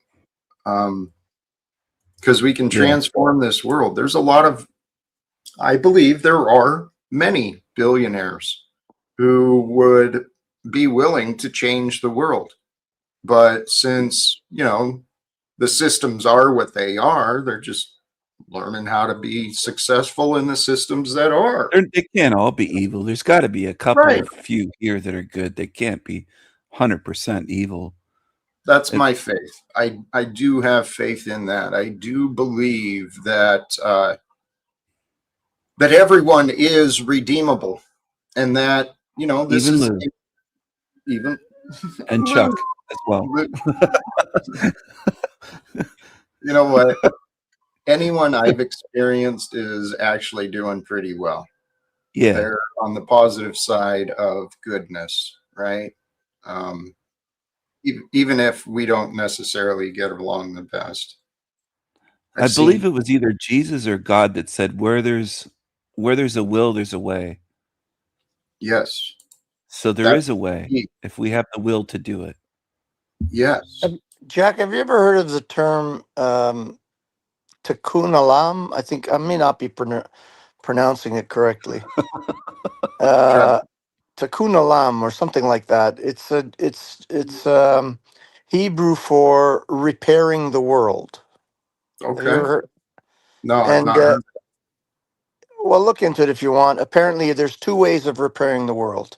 One is through absolute goodness, and the other is through absolute evil. And I wonder which one you think they've chosen to repair the world. Each chooses their own path, and some choose, kind of a mixture of the both. But that's actually in line with the scripture too. The lukewarm, those who do not choose the side of good, they're going to find themselves bouncing back and forth between good and evil. And that's what I did as an alcoholic. I made a lot of excuses. I tried hard to be on the side of good, but I was constantly sabotaging myself. And so I'm telling you guys, my life got me to really trust, and my life brought me a confirmation that a lot of the words in the Bible, it's explaining psychology to us, how we're supposed to live. Jack, can I say something? Please. Yeah, just on that topic of, there is responsibility listening to other people's opinions and their knowledge when they're sharing it with us. But we also have that sort of sense of things ourselves where, and maybe like I'd admit I'm the first person up here who would say, yeah, I don't need all the advice, but I also don't know how I make choices in my own life. Right. I don't know where that comes from. And so like very generally and very generously, that's why just even the words that I see on the top of my screen, accountability, responsibility, valor, trust the process, legend making, king making, these are things that are all really important to me. Love it. Hey, Duck, can you explain a term I heard you use once? I found it interesting, and seriously, I just want to know what you meant by it. You said that you are a queer heterosexual. Can you Yes, sir. help That me seems understand what accurate. that means? Yeah. I mean, the way I explain this is, if you find yourself in Portland or Washington, Seattle, whatever it is, right? And you go into a bike shop, you find a fixie, and you flop your balls down on the seat. Okay, so that's me. I make sense of that situation, that scenario that we run into. What? But I'm also long term. I'm meant for the ladies. Hold on. What? You flop your balls on the seat. I missed the first part of that. It's like a Uh, metrosexual, Lou. It's I think the seat is Lou's nose. okay, so you have Let's no see. problem handling penises and vaginas. Exhibitionism, sadomasochism, denial. These are all terms I'm aware of, Lou. That's how I'd Are answer you that. perverted, Duck? Is that what you're saying? You're a bit strange, but you're hetero? Hetero? I mean, I click the same StreamYard link as anyone, Lou. No, I'm Yeah, just curious. I'm not there you go. judging. I don't care what you do. Steven, Yeah. I mean, I that's how I'd handle that or manage that sort of type deal. Mm-hmm. Because it sounds like an oxymoron to me. I mean, from my Let's, understanding, maybe I don't understand what the word let's, queer. Sorry, go ahead, Jack. yeah, let's just roll with it. It's got We're not okay. going to figure out Duck today, that's for sure. He's quite a character. He's an interesting one. All of us are. But the reality is, we are all in this together. And there is so much confusion amongst us. Sorry, there was an underlying thing I wanted to bring up, and I forgot what it was. But here, regarding the ideas and the real meaning with the thumbnail today, radical responsibility. Radical responsibility. What would, if anyone's willing, what would you guys offer as far as a distinction between radical and not? Go ahead, Can I offer one? please. Okay, so yeah, so before I came on the stream today, um, you know, like literally 5, 10, 20 minutes ago, I ate 2 baked potatoes. Okay. So I ate 2 baked potatoes. And so to me, radical accountability or responsibility, the one you had on the screen just there, would mean that I've thought about my energy consumption and expenditure today. And I start there. I don't try to go beyond. I don't try to do more than I'm capable of. And when I see myself out there, when I see myself being the hero of this story, yeah, I'm right there, right? That's what I'm saying is I'm right there, man. I'm right You, there. I'm right you there. I'm lost my own the first hero. few baked potatoes, I think. The solanine in the potato skins can damage the brain. Hell yeah, Uh, dude. Hell yeah. Yeah, I was, Let's get back to Jack's question yeah, about radical responsibility. I would say Jesus was a radical, yes, and man. he was pushing. Well, not pushing, but he was teaching. He was a teacher. He was a storyteller, and he was trying to get people to be more responsible for our actions, and not to just let these authorities or Pharisees just run the show. I think. Yeah, I hate when I have to agree with Stephen, but I have to at this moment. yeah.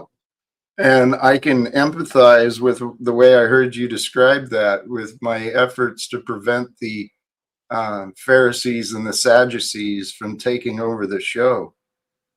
Jack, can are we able to bring up, Lala was I was mentioning stuff that I'm very open about on panel, my physical addictions, my sexual addictions, these types of things. And Lala was saying something kind of mean and she hasn't been up here. And so I'm not trying to complain or anything like that, but I'm just curious, where are we all at as a community, and I think yeah, Lalo's Well, yeah, see not a that's what I mean she. right there. That's what I mean. Isn't Lalo a he, Jack? Um, I think he's a. there's la That- la. Oh, la. Okay, sorry. Okay, I thought he said Lalo. He I probably- can't speak for Lala Blue, but I think maybe she just doesn't want to hear about your balls flop down on bicycle seats, Duck. Hey, it was a specific question. I said your comment was gross. Okay, cool. Yeah, I mean, if we're starting the third Spanish Inquisition, like, I'm cool with that. I'm God, sorry. I didn't mean that. I didn't mean that. Don't take it so personal, please. That's me. That's me. I can do that too. And that's kind of why I feel comfortable encouraging you with that. Because a lot of my biggest problems came up because I jumped in with assumptions. I assumed the worst, figured people were talking about me, and it wasn't always the case. But yeah, yes, this is very clear. Lala is not Lalo. That's for sure. Lou is confused about gender. He's got his Hell yeah. confusion. Just generally, I mean, generally we should respect someone's self-identification. And Mhm. I think personally we push the conversation 5 layers into it. You gotta like really deeply understand sort of where someone's coming from, Uh-huh. right? Because I've always, to me, I want to know what's in somebody's heart. I want to know how I can encourage people with their own journey of self-discovery and the advent of emotional awareness. That sounds like Portland.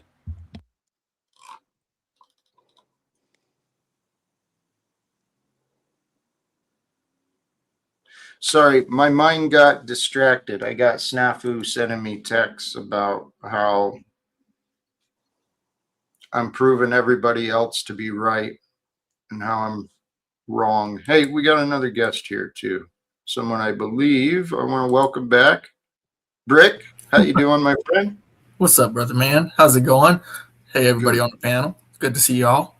Yeah, this looks like a fair bunch of fellas having a decent conversation right now. I'm enjoying it. Yeah, thank you. Yeah, man. Yeah. I mean, I do have a little bit to add. I mean, I like the question. Accountability, feel free. responsibility. Feel free. So for me, there's a personal level to this, and then there's the collective, I guess, level towards it. When I would look at this, I would say the difficulty in the collective level is that individually people don't necessarily always see things the same, and so it makes what we see, what we perceive, less viable in some people's eyes, and then of course what they see in their eyes seems less viable for us. The system we've got right now, as far as the collective goes, the U.S., the legal system, I look at that and look at what accountability and responsibility is, and of course we've got these higher level individuals in our government, whatever you want to call it. I look at that and I say, okay, how do I hold them responsible or accountable? The court makes that decision. So unfortunately, that is the last stop before any real action is taken, unless there's street justice, which the executive branch takes all the time. So the legislative branch really just falls down to, making the decisions on what accountability is. So the only reason I would ever go to them would be to warn essentially the government, that the executive branch is acting inappropriately before I take it to the court, right? So that's the only reason I would ever go to the legislative branch. But the executive branch has a special, I guess, authority, power given to it by the people, where the accountability, it's very difficult. It's damn near impossible to hold them accountable on the street. They won't do it. They won't be held accountable on the street. You have to take them to the court, unfortunately. And so for me, it's the only place with true justice that we can find here anyway, obviously without, Jesus coming back. But for now, that's where I would say the accountability, the responsibility lies, taking them to the court. It's very difficult. So isn't that, sorry, I apologize if you weren't finished, but isn't that surrendering responsibility? I wouldn't say surrendering. So as of right now, the way it's set up, we've appointed, technically through the governing system, appointed these individuals to these high positions, and they are expected now by the people. That's an assumption. Right. It's not. It's the way it works, is all I'm saying. It's broken. And it's broken. truly, I get what you're saying. In theory, we should be able to go to the courts and, enforce some sort of oversight and accountability. But the reality is, judges are actually the weakest point in our systems, and they're also the most protected. And Donald Trump, he started this on his first appointment as president. He started stacking up a bunch of the judge appointments, and a lot of the judicial appointments that have been installed by Mr. Trump. They are anti-workers for the most part. It's sure as hell not to give workers more fairness in the workplace. It's all about, protecting the property rights of the owning class. We've got problems, and Brick, I love what you're saying though, because we've got Jack, I'm sorry.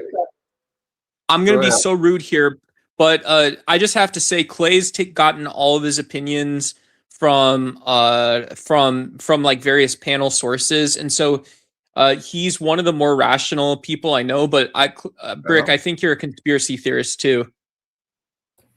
I appreciate that, Doug. All right. Right. So it just makes me wonder, and I didn't mean to interject, but yeah. But Jack's question is about being radical in your responsibility. So what's radical about voting for the same demons in the left and in the right and appointing judges? And I don't know what's radical about. That's the same old. It's been going on forever. You brought that up, Lou. Sorry. I like that, Jack. I like that. It's an excellent question. So essentially with the radical part, that to me is activism. What should we do? What should we act upon? That would be the question, right? So what would be necessary in certain cases, right? So if this is the system, are we to act outside of the system, or do we act within the system? And there are times when, it might be necessary. So I would agree with that at times. Do I feel every situation deserves acting outside of the quote unquote system? No.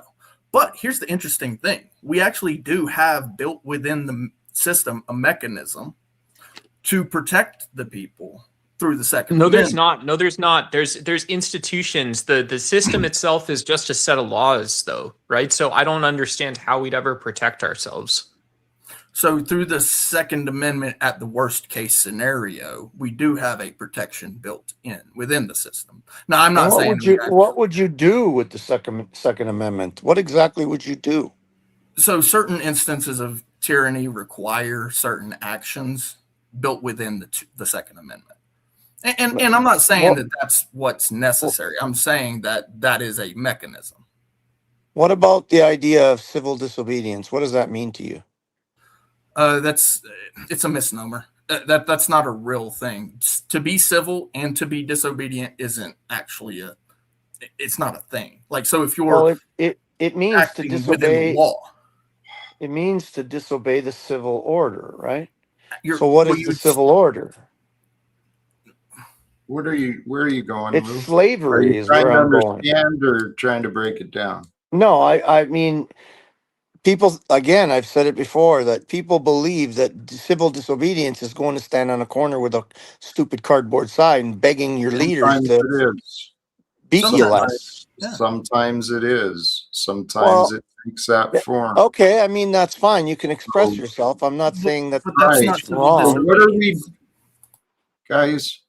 I'm actually suggesting let's find out what we can do. Let's take some steps, but let's believe that it's time to change this shit. Please? Right. And that's where That's all I'm suggesting. that's what I was saying about the courts, right? So there's a time to take it to the court.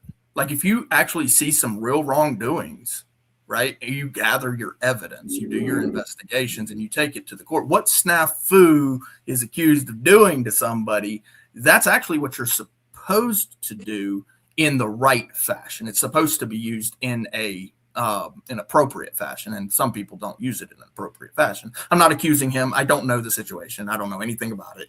I don't have any problems with Snafu, but that's what it's for.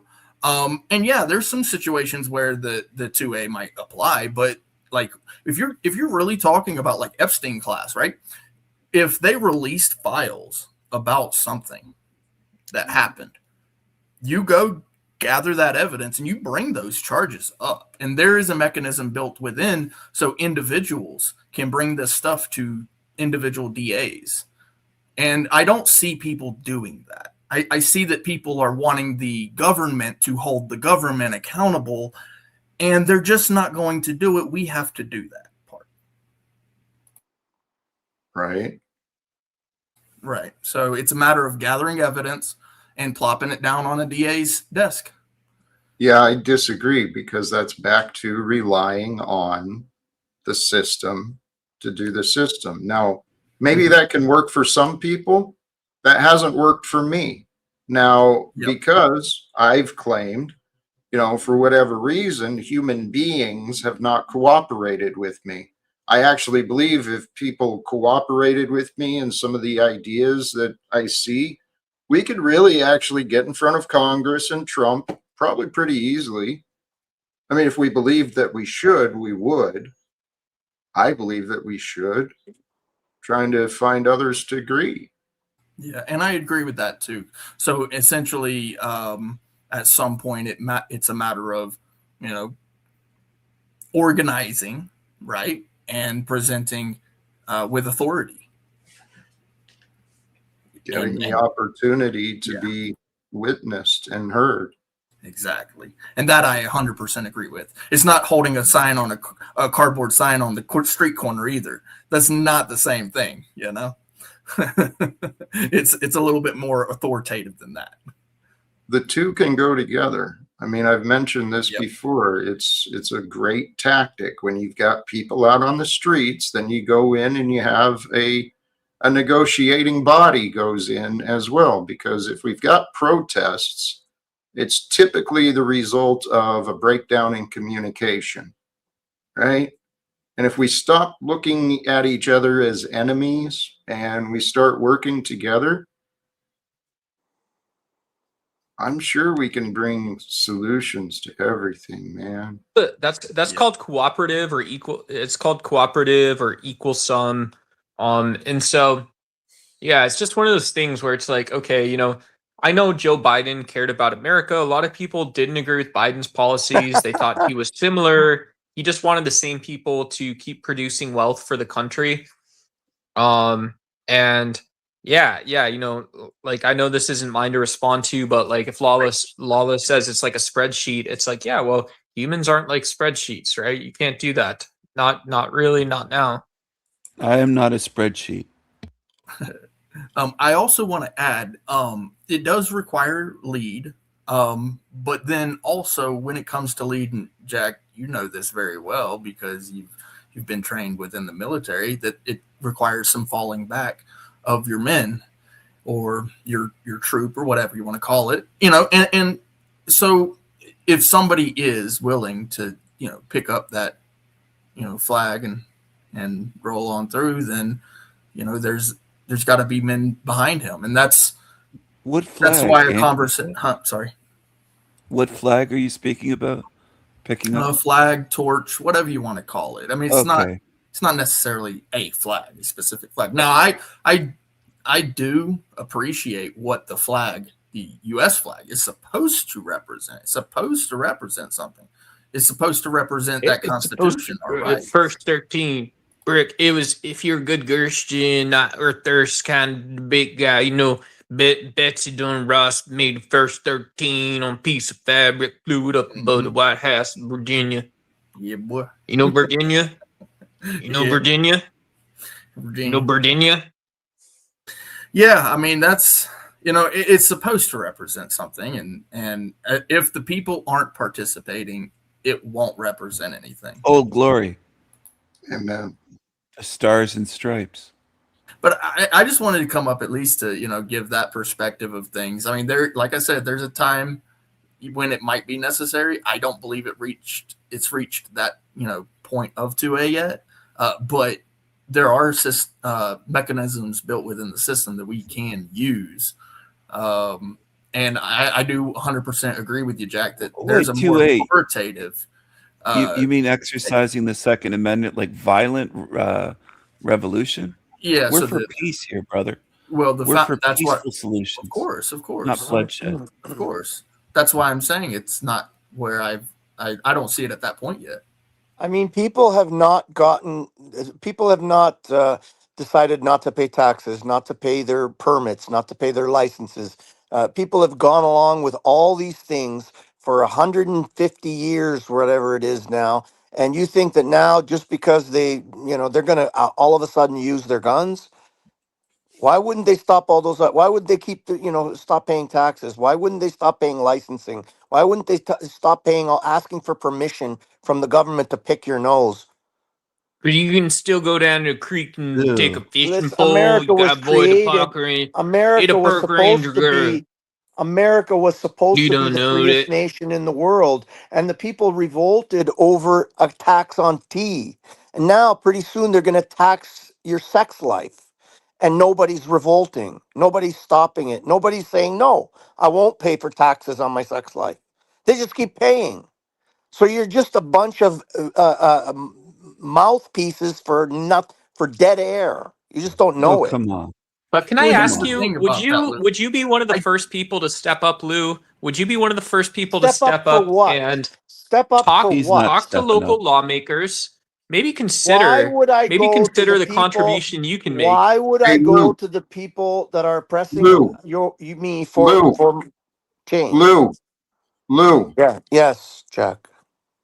You didn't even think about the question. Okay, sorry. What was the question? He's not paying attention, Jack. I'm sorry. I'm not re-asking it. Okay. All right. Well, he said, why wouldn't I be the one to go to lawmakers? My answer why wouldn't you, Lou, instead of presenting it like you're doing, like you're fucking mocking the idea, why don't you actually believe that we can do something and that maybe this is important to do? I believe that we can. I do believe that we can. And how would that be done? Believe different ways, right? And what is the way that it can be done if you believe it can? I mean, for me, and I'm not saying I'm perfect in all these things. I am still somewhat connected in some ways to the system. I'm constantly working for ways to step out of it, and I have in many ways. But me personally, can I ask you one more, Lou, because you're dodging the question. Who is the person in your life that you care about enough that you would actually dedicate your own, maybe it's called time or it's responsibility or something, over to helping that person? Like, would that be a fair question to ask or something? Who is the person that I would do what for the most? I'm not asking Lou. I'm not asking friends, family. I'm asking just a random stranger you've met on a street, and they've left an impression on you like that, right? Like that. And I mean, somebody's gotta have an answer to that up here. And Lou, I thought it would be you. well, I'm Our just confused taxes. on the Sorry, question. go Maybe ahead. clarify it for me. I'm not very bright. I need things put to me like I'm 5. How He's about not that? really Lou, listening, okay, let Doc. me put it this way. Lou, I'll ask you this way then. Okay, so when I say who would you consider, I mean you're sitting across from him getting a pasta, right? You're getting some pho, some Vietnamese pho. Okay, and you think that, hey, this person would take Lou's help in the political process, the systems that we have available. Okay, and so it's one of these things where A comes to B, B goes to A, and you end up right back where you are, except you have this desire to help. You know? Oh man, you go right over my head. All I know is that the Oh, systems have failed. And so That's what's the it. solution, Lou? The solution is to stop following the systems that are failing And how is that going and to change the system? create new systems. Okay, so don't follow them. Create new systems. Right. How are we going to create new systems? That's how America was supposed to be created. what You do these know, Right. new systems look And like? but like now we're here. everything So now we're here, but and we're not willing to make even the smallest of steps maybe to that's turn it you. around. We just keep going Is that along. you? I'm In ready to do anything and That's you, some ways, everything. Lou. yes, it is also me. I'm not saying I'm Right. righteous. I'm Right. not You're not preaching from a really thinking righteous about point. what's here and now, Lou. You're driving me fucking nuts again. Oh God, okay. It's like you don't see any connection to what I'm saying, to where you are right here and now. I mean, if you don't believe the world can change, please don't I do believe the world could listen to change, me. Jack. Okay? I L- mean, Lou's just talking, Jack. I He's do he's just believe the to world hear can himself change, talk. but He it's just not going wants to to hear change himself without talk. personal responsibility, like Jesus said. right. And Lou, when what's his name brought up that idea of going and talking to officials in the systems, you just immediately shut it down. Well, So, I mean, that this is wouldn't be my way. It may be yours. It's just not okay. mine.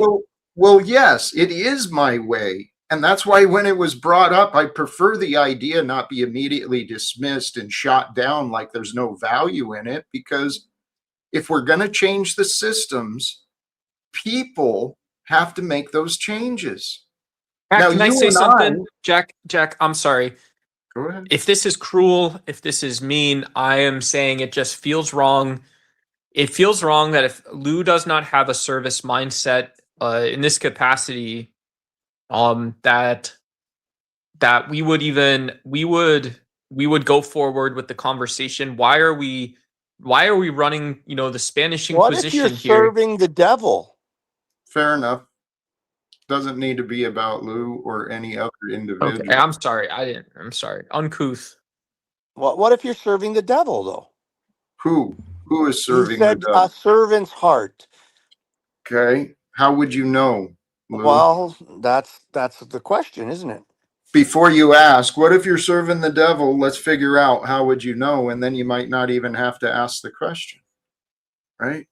Well, I mean, the devil, in my opinion, would be people that like the Epstein filers that are, eating children, drinking their blood, RAPing them, all that. That would be the people, at the top. Yeah. And I So think do we we can get go to them for help? Lou. I believe we go to Certainly them don't. and everyone else involved. Everyone who can be a part of this, I think we go to them. That's my idea. All right. I'm honestly scared. I'm honestly scared for our youth that if this is a sense of service we're learning, from, let's say, from Florida up, all the way up to Washington, we don't have a chance in hell here. Ooh, wait, what? Here, tell you what, Lindsay, welcome to you, my friend. How are you? Hi, I'm good. I have or had an idea the other day that I wanted to present because you were asking, okay, here's the problem. What do we do? What can we do? Please. So I have an idea. It's probably going to be negated and thrown away, but here it is. You develop a small nonprofit corporation, and you collect funds and establish yourself by getting a .org kind of web page, and you collect money towards your goal and deliver pamphlets and videos towards your overall goal. And once you get somewhat established working with politicians and the public, getting some feedback, getting people on board, then you're going to have the ability to network with more politicians. And then eventually, when taken more seriously as a nonprofit, you can also, gear your conversations towards the president and possibly reach the president that way.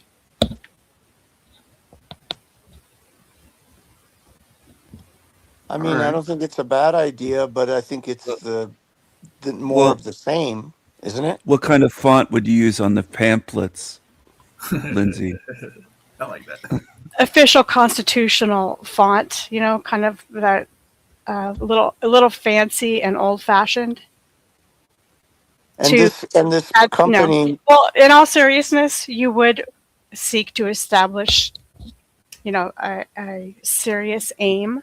So, of course, you would have a website that would reflect that, right? You're not going to get this like gang graffiti type of. Lindsay, would you get volunteers to put them under windshield wipers on cars or in parking lots, or who would hand out the pamphlets? Well, these kind of pamphlets would be educational pamphlets in my mind, right? So Yeah. you don't waste them on people who aren't interested. You have a mailing list of people who are your target audience. I'm sure you would have thought all this out Okay. before. Yeah. Let's not focus on the details of these pamphlets. Okay, that's not. Steven is mocking. That's what he's doing. Yes, he is. I'm not mocking. This is the It's fine. logistics It's fine. that would need to be worked out. My question would be: you start an organization like this, you mobilize people, you get a following, you grow, and then it becomes so big that you have so many. You're fading out. You're cutting out. By the way, Lou, I was not mocking. Jack, I handed out wasn't you. pamphlets as a kid on vehicles, so I was thinking back to that. Oh. Lindsay's idea is actually better, the Oh, I'm electronic sorry. way of dishing them out to people that are actually interested. So I commend Lindsay, Makes sense, sorry. right? Yeah. It makes sense to do it that way in this day and age. Right. It's not like some car wash coupon. You want to be taken seriously. Yeah. I want to bring back to this idea, Lindsay. I appreciate it. But Andy, thank you for the contribution. And Duck, there was a question earlier. How do you prepare your baked potatoes? Yeah, can I answer? Please do. Wait a minute. I was actually being serious. I know. Okay. I know. This is a Please. dive. Okay, so there's two ways I usually do them. So I've done oven baked potatoes, but that's boring. I'm very lucky. I have an instant pot. And so it's just the nature of like how pressure cookers work is you put stuff in and like potatoes take like 15 minutes. And so if you want, you can do them for like 12 minutes and then put the oven on like a fairly like 325 to 375 to crisp the outsides. And then so I usually do them Instant Pot, and then when I eat them, I'll put a little vegan butter and vegan cheese on there if I'm very lucky. But sometimes I'll just take a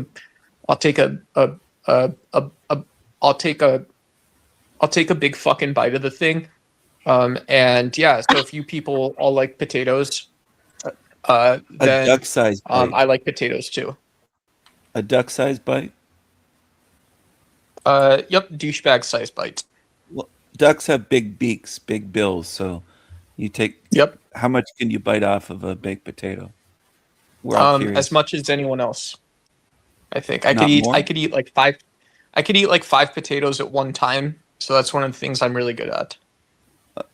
I want to say something that the Lindsay comment about this not being a car wash coupon was one of the better responses on here today. Thank you very much. Can I mention something too? The one thing I want to mention is that when we're talking about like politics and stuff, yeah, you know, politics goes all the way to Idaho as well. And so just keeping that in context and keeping that in mind too is that like, yeah, potatoes are about being political as well. But for reals. Idaho potatoes politics. Oh, that's pretty funny. Jack, I think Lindsay's idea is not a bad one. I don't think she was mocking at all. I think it was well thought out, actually. The nonprofit, the website, the way of handling things. It's not a bad idea. Am I still fading out? We're having a thunderstorm here. I think that might be it. But Jack, your feedback was, thank you, but, and so I was waiting for that part because that is really the meat and potatoes, no pun intended, of. No, I appreciate it. What I heard though, I mean, I formed an LLC. I let it dissolve because I did nothing with it. I looked at forming a nonprofit, but really that's just paperwork to capture an idea of an organization. With or without the identification of LLC or nonprofit, the Live Without Fear is, you know, it's what I'm doing. And I've been actively open about, hey, I am hoping to recruit people for Team Talcott, for Team Live Without Fear. So Jack, do you see it as something you're already doing? Is that what you're saying to Lindsay, just for clarification for her? Because I think she's wondering. I'm saying I'm trying to, absent the official, you know, corporate designation. But it comes back to, no offense, it comes back to the same thing I've been dealing with since 2018. People have not been on board with me.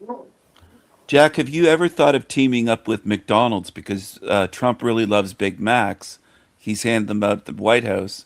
If you did some charitable work or something tied in with that, that might be a way in to meet Trump for lunch. No, there's far more other ways. But if the way you're trying is not working very well, because you said that, you said that yourself, why not try something new, even if the price of admission is something that is a pain in the butt? But what is different? What is different? Yeah. You're more likely to be, you have to go through the hoops. So you're right, you have to do things that you didn't want to necessarily do. You have to go through the hoops and entanglements and actually print things and make videos and reach it. Okay, if you don't want to do it, you don't want to do it. Well, Lindsay, let's be honest about what's required to create a nonprofit. Doesn't require any videos, doesn't require anything. I go online, I fill out an application, I pay some fees.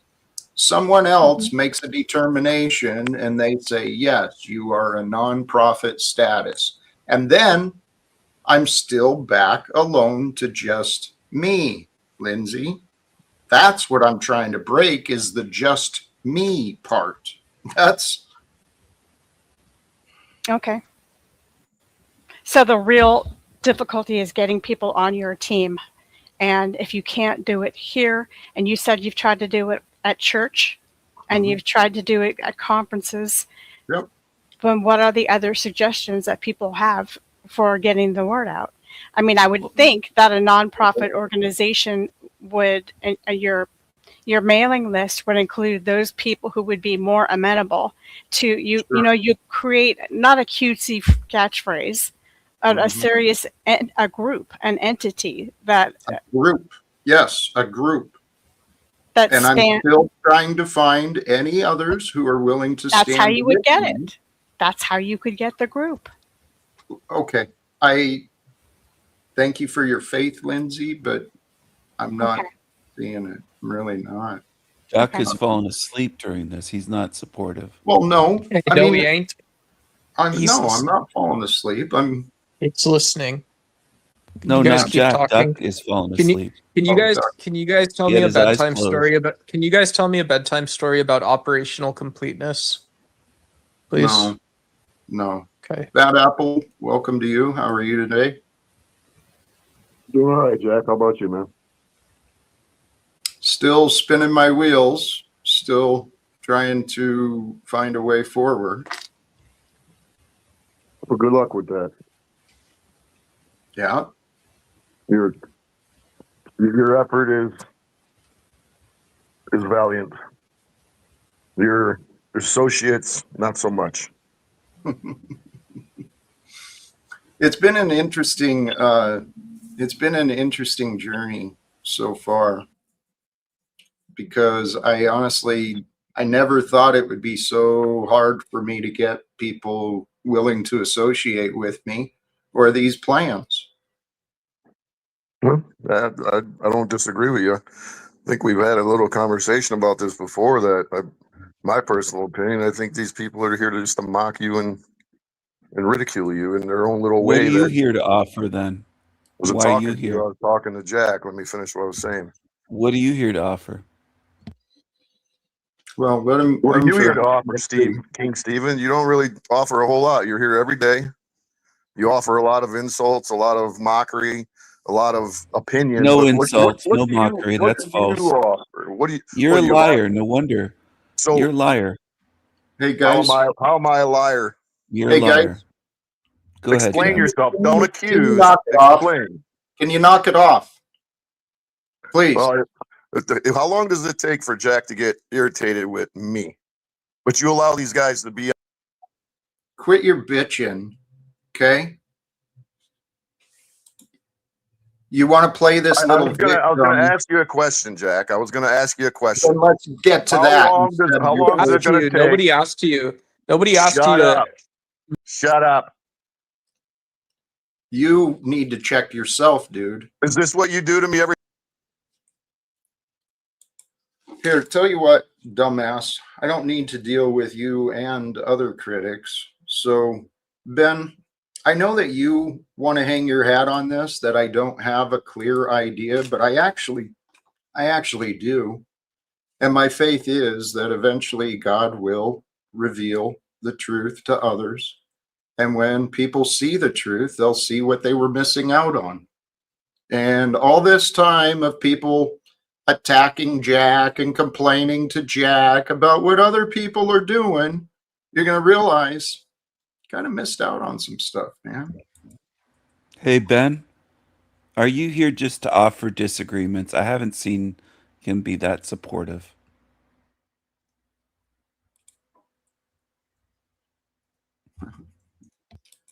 And Ben, you're a trip, dude. And Austin, you're a trip, dude. Tommy. Jack, Here, let me see what this is. Austin? I lost audio. I have to come back, Jack. I hear you.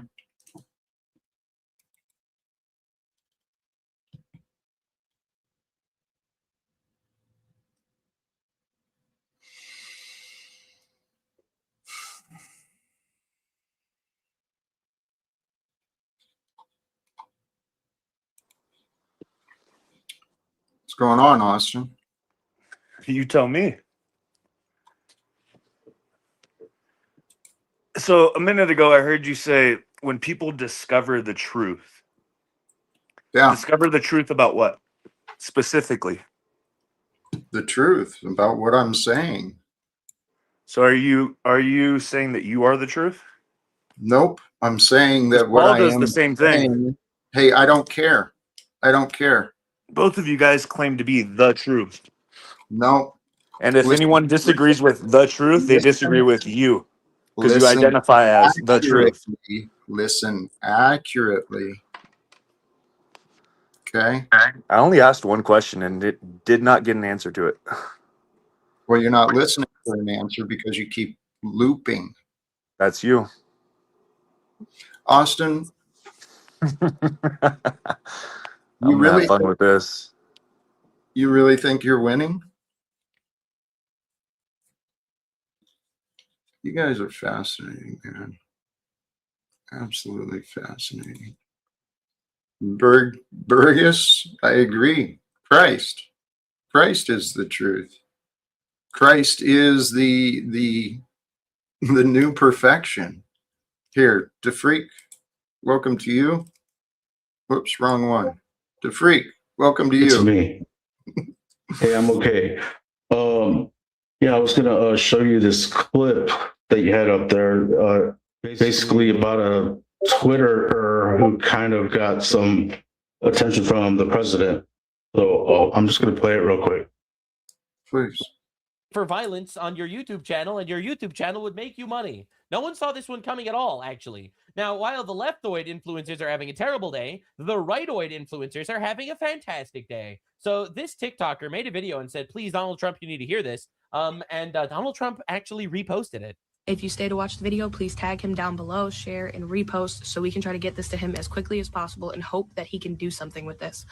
President Trump, as a supporter who voted for you 3 times, I am hoping and praying that you will revisit what Barack Obama and Joe Biden got rid of back in 2013, which is the Smith-Mundt Act, which held news corporations accountable for lying to the American people and spreading propaganda. I just want to say something just from like a complete moral level, forget legality for just a second. The fact that our tax dollars are literally going to these gigantic global homo organizations that tell us news, and they tell us news with a specific bias and slant and lie to us, is diabolical.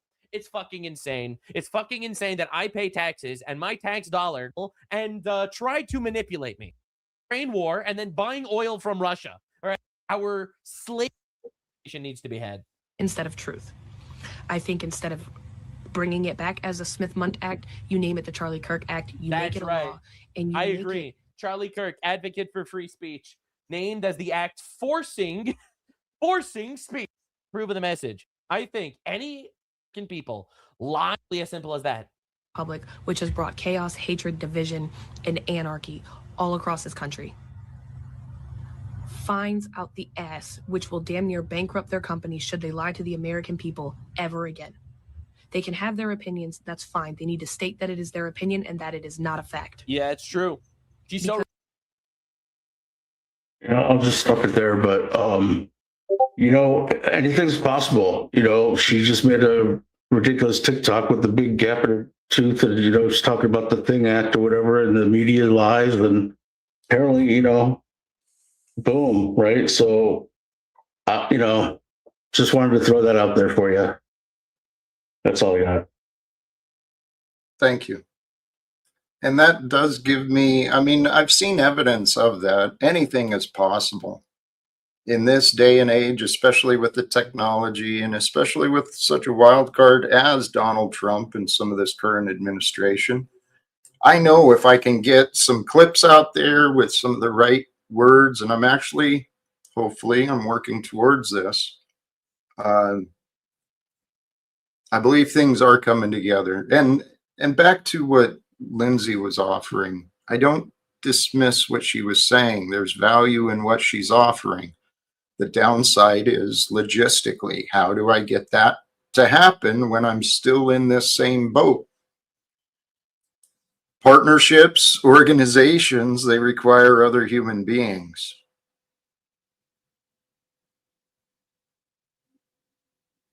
Yeah, that's a problem, because it's almost like if you want to get something done, you have to do it yourself, but then you can't do everything yourself because there's too much to do. You depend on, other people, and it's just tough, man. It's a tough time that we're in right now. And, who knows, all we could do is try and figure it out and try and stay above water. And, a lot of what I'm seeing, like whether you're gambling in the stock market, whether you're just trying to make it home safe from the grocery store, or, not getting a car wreck or road rage or something, you better know the Lord, man, because like I don't know, it's weird out there. So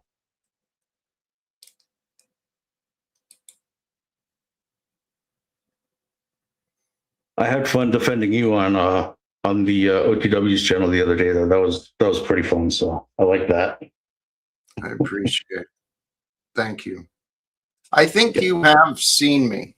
You know, I realize some of the things I say it might not be easy for people to accept, but this really is my life. I really am a man online saying the things I'm saying. I really do believe that if we unite together, wars can end. I believe that we can bring reformation into all of the corporate and political systems. I think it's all happening, right? Because that's how life works. The past is preparation for today. Today is preparation for the future. And I've had this dream of mine, this vision inside my head for a long time. And I don't know how to achieve it. I see a lot of different ways to achieve it. The reforms and bringing the information I've learned. Because again, for all the people who want to doubt Jack and go against me, let's recognize what I'm doing. I'm simply saying, hey, I've got some ideas that I believe if they were in the right hands could make a difference for everybody. Yeah, but I've been saying like it's hard to fight God and prophecies that are Jesus even says like they have to be fulfilled. So like when I'm seeing all this stuff being when I see all the convergence of things coming together, it's like, yeah, we want peace on earth, and it's a great postcard and a lovely song, but reality is we're as long as there's like envy and greed and in the hearts of man, it's going to be very difficult for us to pull together and to be like a one world, like a juggernaut, striving for Mars or outer space or something. So anyway, I don't know if that makes any sense or anything, but I'm just saying that it's probably not going to be pretty the way the change comes about. It's not going to be like a kumbaya, song and dance. It's probably going to be a lot of merge and purge.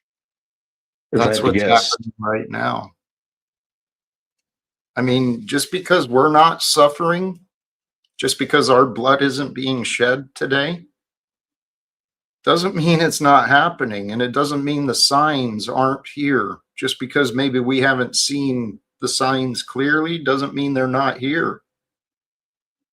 And I've seen enough signs and I've heard enough explanations. I am convinced God sent us into this world to follow the way of Jesus, to reclaim this world, and it's actually fulfillment of prophecies. That's literally what I'm talking about. If somehow we do agree, hey, no more secrets and lies, guess what? That's the fulfillment of prophecy. God's truth reigns supreme. We reclaim the world from the selfish and the cruel. The wealthy can share. Yeah, one way or the other, they have to pay, It's just a matter of, do they want to be in control or not in control? Because you can tax them and they won't be in control, or they could like do the LLC nonprofit thing and control how that money's spent. But guess what? You can't keep it all. That's the problem for you rich people. So get over it. Well, beyond all the titles and identifications, whether it's a nonprofit or an LLC, it's an organization. What is the purpose of that organization? What are the people working together to achieve? We've got all these corporations and businesses, they exist for profits, right? And the lower level workers, all they give a shit about is their paycheck. They don't care what the company does as long as they get paid on time based on the agreements they found. I used to live like that. But where I'm at now, to freak anybody, all of us, if we really rest and settle into the truth, the eternal truth, the greatest truth, right? God is with us all. God is that which brings forth the time that we get to share. And in the time we get to share, we get to do whatever we want to some degree.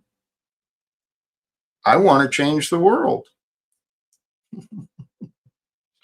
I was watching something about DC and the culture of Washington, DC, and how it's, basically in that grid there, that kind of like a 10 square mile, little patch. And it's like where I have all your federal buildings and all your federal employees, not all, but, generally there's a big, concentration right there, right? And someone was saying, if you decentralize Washington, D.C., and maybe, make other districts in other parts of the country, you don't have the, the deep state, quote unquote, all right there to, to conspire against the people and stuff. And I thought that was a pretty creative and a pretty good idea. Hey, And that might be one of the solutions. The Washington, D.C. isn't part of the 50 United States, Dupreek. It's part of the unholy trinity. All right? You need to up your truther documentaries and maybe not so much of the gay emo channels and maybe a little actual purging of the waistline. Jack, you got to work with me. I don't have a microphone. I don't have much of anything anymore. But, you're doing the thing, man. You're doing the thing. And it's, I watched a documentary about me and my type the other day. And it really showed me a lot about how, and I think Duck would get this. You say I'm all like harsh and cold and I need to learn forgiveness, but it's really just my reaction to having to grind with your loop to you not listening or changing. And then I come off like that. Like, if you do start a nonprofit, you're asking what it does. We're like, that's what you got to tell us if you want people to join your nonprofit. Because a nonprofit requires a board of directors that you would be accountable to so that you're not like a scam artist just running a nonprofit. Sure. And again, as I said, it requires participation and support of other human beings. So if that happens, I'm not worried about filing any damn paperwork. I'm going to continue my path, hoping to unite with other people that accept what I'm doing. You don't have to nonprofit. I'm just using that setup as an example of, I don't think you've ever given a clear vision. We're not sure what you're asking us to get behind. Wait, so he was only pretending to merge? Because that's what I came up for, is I was feeling a merge with Tom. No, I never got the fundraiser. Oh. So you were just doing, were you doing a voice before, like putting on the energy? You weren't actually merging? I think before the merge. I thought that was just a Talcott mock in general to do the name, like the drawn out name. Well, can I just say that it looked good on you? I mean, regardless of what you want to call it, right? Because there's a lot of folks around here. They're not comfortable with certain ways of practicing, right? So if you need to mock it in order to try it on, right? But then you find out that it fits you well. I mean, I had a bunch of merge back ideas had I been kept in it, but I've got responsibilities and things. But did you catch Jack say something about the redistribution of wealth? How do you feel about that as a merged DNA, meta DNA person of him? Well, that would depend on what everybody else is wanting and willing to do. I mean, we already have that going on, right? Whether you're part of it or not, it already exists. So, like imagine a world where all the slaves who were paying taxes the whole time actually got back the value they put in for people who actually need stuff.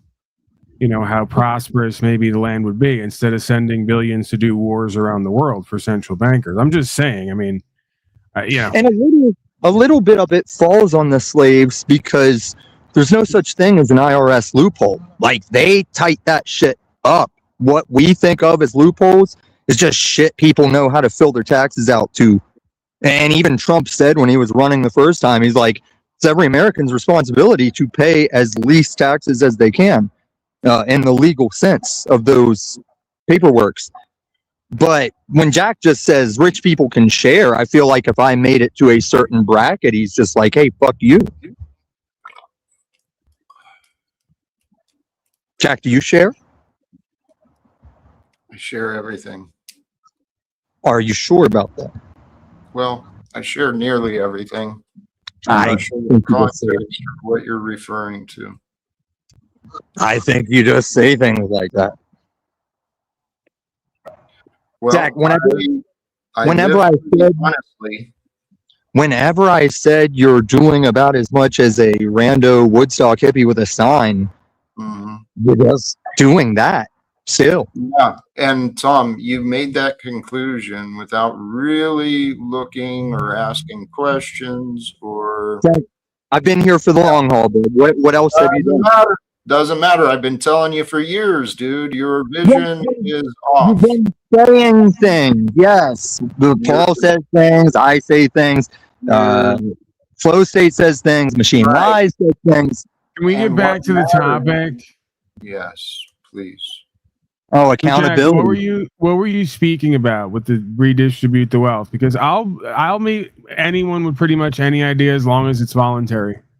Right? As long as you're not going to create a state, an authoritarian system, and then claim that everybody agreed they're going to force their code on all of us, this bizarre social contract everyone keeps claiming, then I'll be for pretty much anything, right? If it's voluntarily with consenting adults, right? And I don't think the issue is paying taxes as much as, yes, how they are used. If they were used more transparently and logically, I think people would be more open to paying taxes. Right, but the big issue with the taxes is this belief, because we could argue it, I'm not going to argue it, you've heard it from me before, right? That there is no actual obligation beyond a certain point, there's status and standing, but if somebody can't opt out of something, then that's not free and brave, right? So you can't say you're a nation or a country that's free and brave, and then have a state tell the individual what they're going to do with their supposed private property. I mean, well, shout to Melanie Fox. I'm more free than all of you. I haven't paid taxes since lockdowns. I do like that view, Paul. I'm just curious as to how we would implement such. So, like you mentioned, social contract, but without that, then there's the handshake, right? But where does the accountability come in? That's kind of where I'm going with it. I'm Wesley. I think we're already doing that on some level. There's a presumed contract with the state of entities, or United States corporation. And then within that supposed macro idea are a bunch of micro contracts, right? Every day folks get up and they make agreements directly or indirectly with each other to share products and services and value, right? So the whole economy, essentially, other than that statist, authoritarian, supposed ideal for safety, operates pretty much on voluntarism, right? And free trade. I think, again, there's a lot of these ideas that are backbone ideas to America that make America great. And then the isms come in to corrupt the foundation, right? Yes, definitely. 100%. So then, okay. So a lot of the government is run off of the back of the executive branch. Essentially, the executive branch takes the money that's supposed to be allotted to them, and then they break it up into the various programs, and they're supposed to use it appropriately. And that accountability, that particular part, the difficulty in that is that, and I mentioned this earlier, the executive branch does not want to be held accountable on the street. Like, you have to take them to the court. Otherwise, it's just complete unaccountability. Right. There's simple sort of linchpins that are easily understood on the face of it that can be used to rebut these presumptions. So consent to the governed is one that I always go to, Bill of Rights, Declaration of Independence. Any government or corporation derives its just powers from the consent of the governed. That's defined even by the institutions as a consent of each and every individual man or woman, not by a majority, right? 60% can't vote the other 40% out of their property and rights. So government can only be legitimate through consent, right? And that's the key sort of position to quote unquote make America great and also free, and that requires brave men, right? To sort of enforce that ideal. Oddly enough, we have to enforce voluntarism. Yeah, that part. It's like, that's where I'm going. Like, what? So, I like the idea which you pointed out. Like, the 60 can't override the 40. So then, would the 40 basically have to accept that they're just not part of certain contract? Well, again, even if you want to play in the legal system, everything has to be contingent upon foundational principles, right? So the spirit of the law leads to the codification. So anything that, again, goes against the general liberty, as it's put, if you want to, I don't cite the Constitution because I'm not a party to it, right? That's been ruled on at Supreme Court.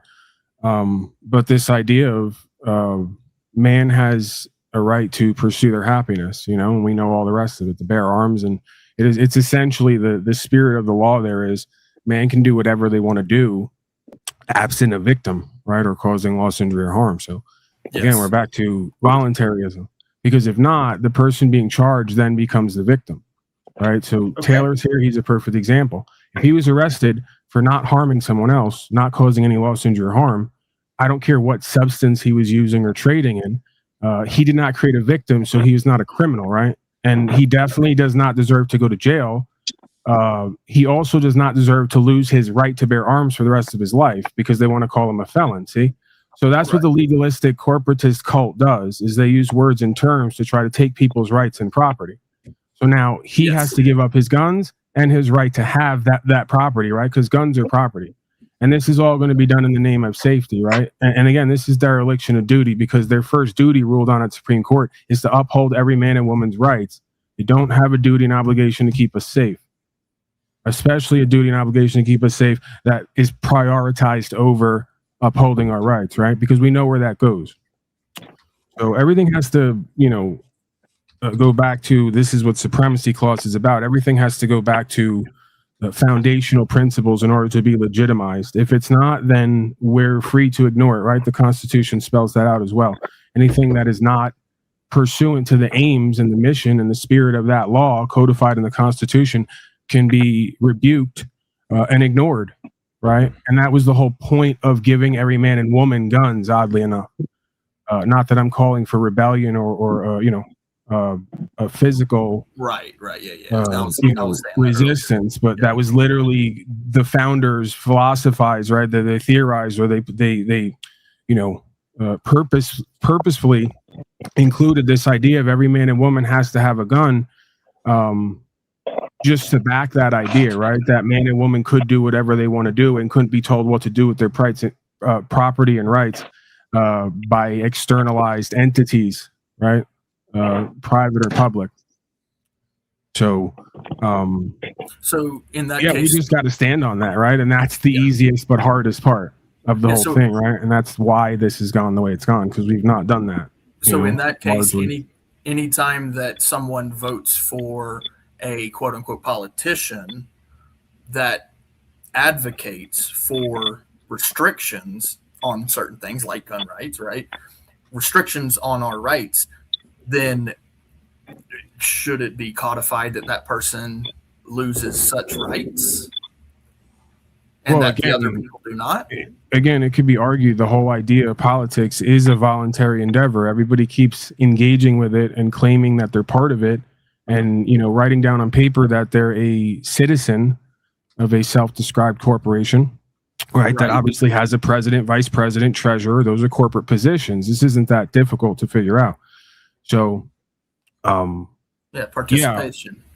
Ultimately, spiritually, if you want to look at it that way, in a Luciferian way, they have to give you revelation of the method, and you have to choose your own fate. That's what the vampire's idea is about, right? So they can't suck your blood unless you invite them into the house, and you got to be in the dark to do it as well.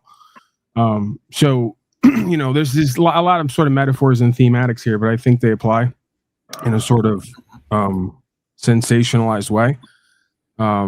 But yeah, again, that's the simplest but most difficult thing, is withdrawing our compliance and cooperation with a system that is inherently overriding the law of the land and the spirit of the law for supposed policy and code to keep everyone safe. And we know they're not actually doing that, right? You know, it's all a push to take everybody's autonomy and ability to choose, right? Or just the value of their work and what they've created. Need enough people. I like that. No, you definitely are hitting the head. I've said it a long time. I said, Paul is 100% right. And I'm glad you're working with Jack, because Jack, the way that Jack is, I mean, it rubs off on people. He's very calm and cool and collected and all that stuff. So, I like it. Well, and this is where my approach and view is a little bit different than others, because I know there's many who it's appropriate for them to disengage, and we do need people to disengage because it shows more evidence. But I want to confront these damn systems and the people who believe in the systems more than freedom, because well, our freedoms have been sold. See, and this is what's so fascinating. Like Ben earlier in chat, he says, Paul wants a society without obligations. No, that's what we have now. That's what all the LLC corporatists make a mastery out of, how to run businesses without having liabilities. I'm proposing that we structure society based on actual obligation. See? So you have to understand what actual obligation, personal accountability, responsibility is, right? I don't have an obligation to some leftist on California who wants to cut their genitals off and get reassignment surgery medication because I want to pay tax, right? I'm not interested in that. I have a duty and obligation to myself first and foremost, and whatever extends off of me locally in my immediate region, right? My friends, my family, and then to the community, right? To not cause loss, injury, and harm, and to try to be a benefit if possible. So that's going to exist no matter what goes on some level. I'm not advocating for the abandonment of obligations, quite the opposite. Right. And for that society to happen where we don't harm one another, we've actually got to pay attention and take a look at the choices we're making. Who's offering this choice? Is this choice my choice, or is this choice some asshole gave me because it's going to profit someone else? Right? That's pretty simple, I would think. Well, it's amazing. People make the same choice just because that's what mom made. Mom made that choice when I was a kid, so I keep buying the same thing and eating the same thing, and it's a choice. But people don't think about their choices. They think about their schedule, they think about their bills, they think about everything except what they're doing, it seems. Because there's a quote from Henry Ford, right? Back in the early 1900s, if the average people understood this banking system, there would be riots and revolutions in the streets by tomorrow. Nothing's changed. It's just gotten more corrupted, right? This Federal Reserve and all these groups and organizations, they're literally conspiring and working against the welfare and longevity of humanity. And see, this is what's fascinating to me too, is folks like Ben Thorpe claim to be Christians and Catholics and then are for statism. I know. Right? Which is like, do you remember a time when none of this crap existed and the way that you paid a tax was voluntarily to your church? They used to call it a tithe. That's in your Bible for all you thumpers. So I highly doubt that, folks under God who are living supernaturally would be sitting around advocating for. Like if we look at the Amish people, they're a great example of people who actually live what the fuck they speak instead of just bullshit online, right? And sort of crisis act, right? So they're not a part of any of that as much as possible for a reason, because they don't believe in funding Babylon and all the vacationing island goer class who are in the files for some odd reason. So, yeah, I like that you brought the Amish up, and there's a few other people groups out there who actually do practice what they preach, and they catch a lot of flack for it, and they try to stay out of the system, you know. And yeah, I got to give them a lot of kudos, man, and it's tough. But see, as he's saying, I don't want obligations, he's skirting his obligations. This is what's so fascinatingly ironic about this projection, because you want all of us to supposedly be forced into, because you don't even understand legal and lawful, you think we're all forced to pay tax, that we should all opt into giving away our value to go toward things we don't want to be a part of, right? And we're not creating. So that's the absence of obligations. I don't like you want to create an obligation and then make me obliged to be a part of that, right? So I have an obligation to responsibility and accountability to say, no, I don't want to fund wars in Ukraine and in Iran and all the other crap the United States corporation is a part of, right? If I don't say that, then I'm neglecting my obligations to my country and what's true and what's right. See, you want a society of neglected obligations where you don't have to opt out, right? And really, you know, put your ass on the line to do what's true and what's right and resist unlawful orders. So here's you don't want to do that. Here's a question for you, Paul. And I'm really happy that you're up here, because, you know, I do want to have this conversation with you. When it comes to the minimal participation, because you know, it's like you said with the Amish and some of these other people groups also, you know, they do. It's very, very minimal. It's extremely minimal. They know that they live in a country where all of these things exist. So what would be that, like, and I know this might be different for each one of us even, what would be that minimalist participation? Like, because I knew even the dollar itself is participation. I think it would be contracting with each and every organization like we probably did at one point, right? I wasn't there, so I can't speak firsthand, but I'll give you an example. If you know, I live out sort of in the middle of the desert here, kind of in the middle of nowhere, about 45 minutes from town or city, but there's a volunteer fire station right there, right? So if I want somebody to come along or be watching out for potential fires out here and put out fires if I'm not around, or if I am around, then I need to kick in something to the local fire station, right? That's just proper form, right? If not, when my shit catches on fire and there's nobody there to put it out, I got nobody to blame because I didn't want to kick in to the local fire station, right? If they were busy or they didn't have enough resources. So, and again, there's communities out here that still function like that, where they essentially call them co-ops or POAs. Everybody kicks in $5 or $10 a month, and by the end of it, you got enough to get a road redone, right? Or you got enough to build a well, like whatever the example is. So that stuff already goes on, man. There's already voluntary sort of efforts to cooperate to get the things that we all need, right? Or even want. Yep, absolutely. I agree with that 100%. Yeah, I've always stated the same, to start low level as possible, and then you can move up from there. Once you get your own house in order, then you can move on to helping build in other areas, and you have to have your own house in order. So yeah, I like that. That's very good.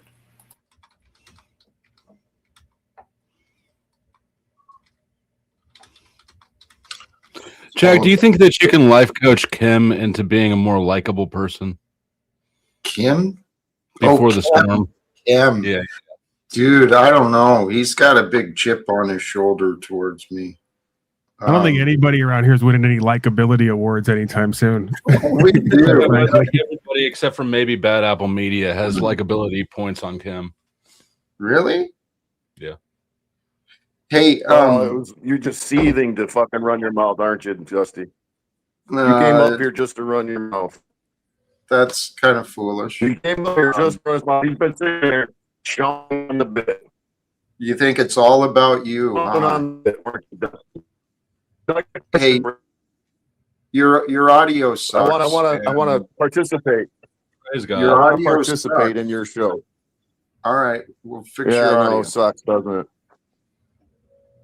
You can also fix your attitude too, dude. You can suck my dick. You get the fuck out. That's not winning at all. There is nobody in the panelverse easier to bait than Bad Apple Media.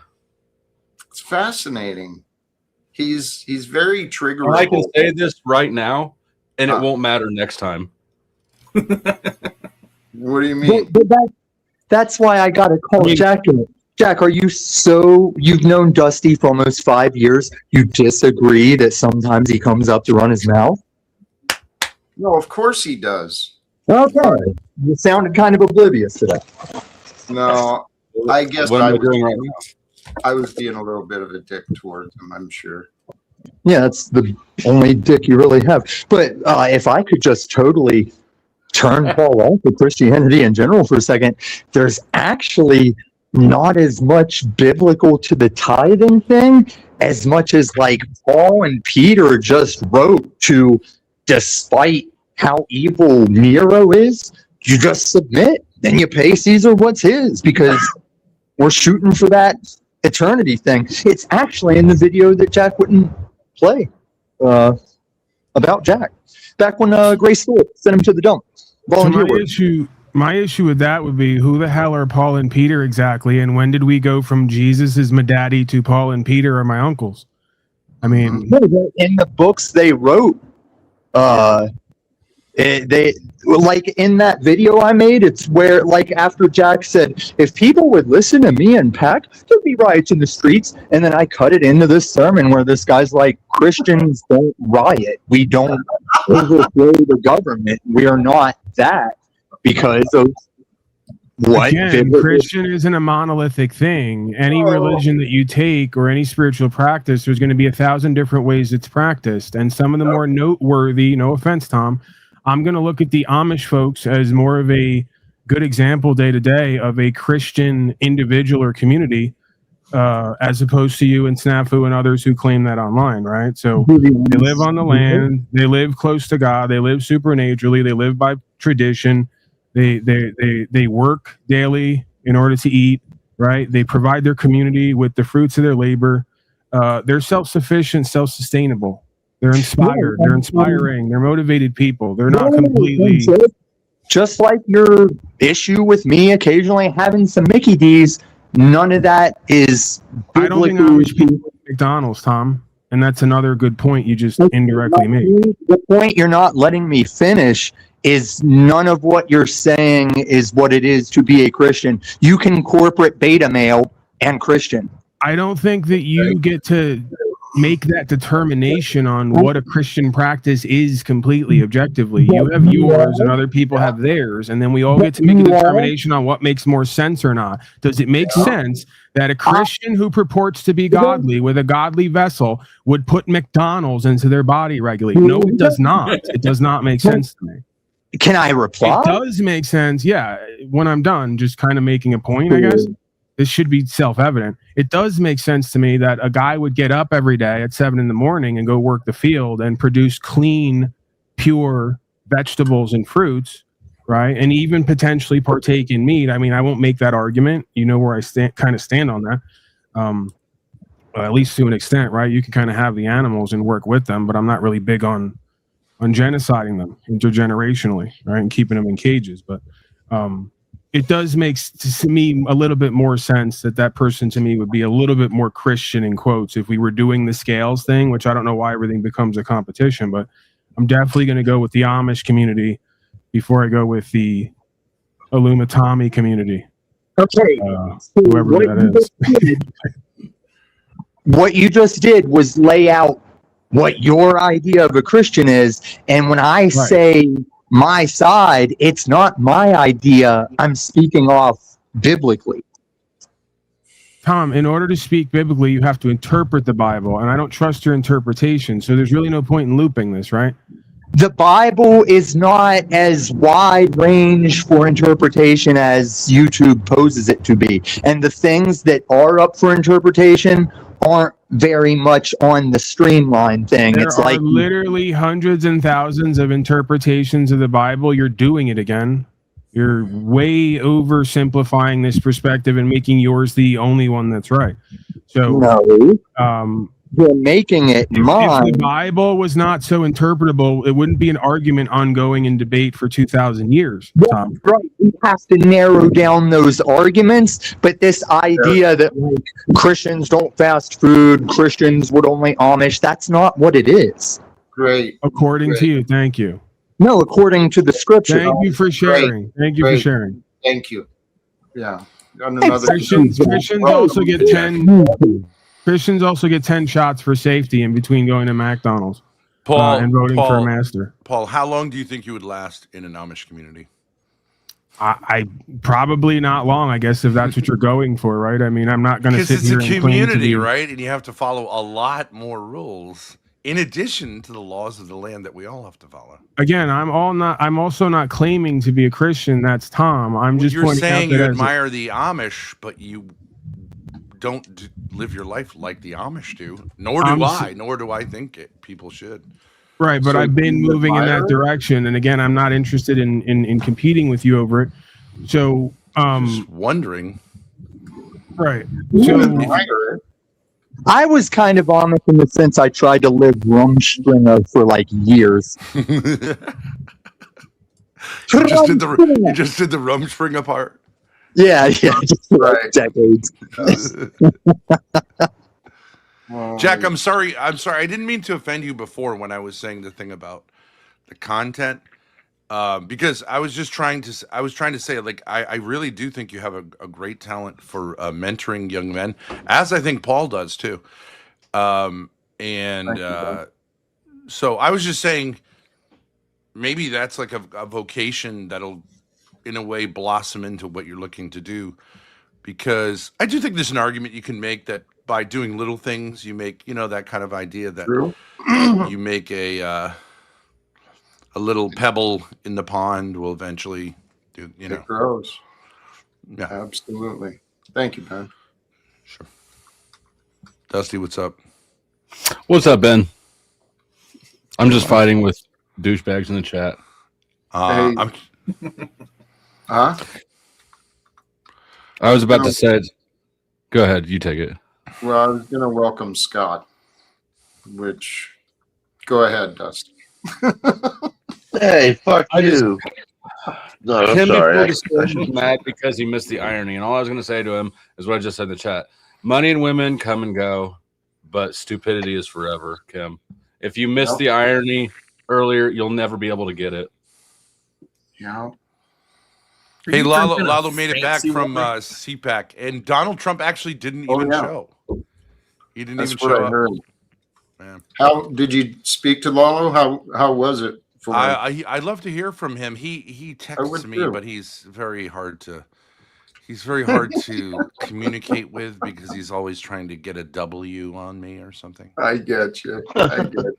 I saw him in the chat earlier, and Did he meet anybody? Did he meet anybody interesting?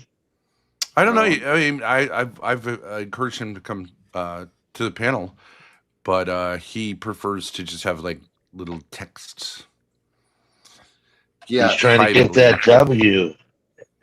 Hey, Ben, I want to ask you something because you're a part of this question and idea I had, and it's related to what you offered. Thank you for the encouragement. Me and Paul, right, working with others. You see some value there. Thank you. Definitely, yeah.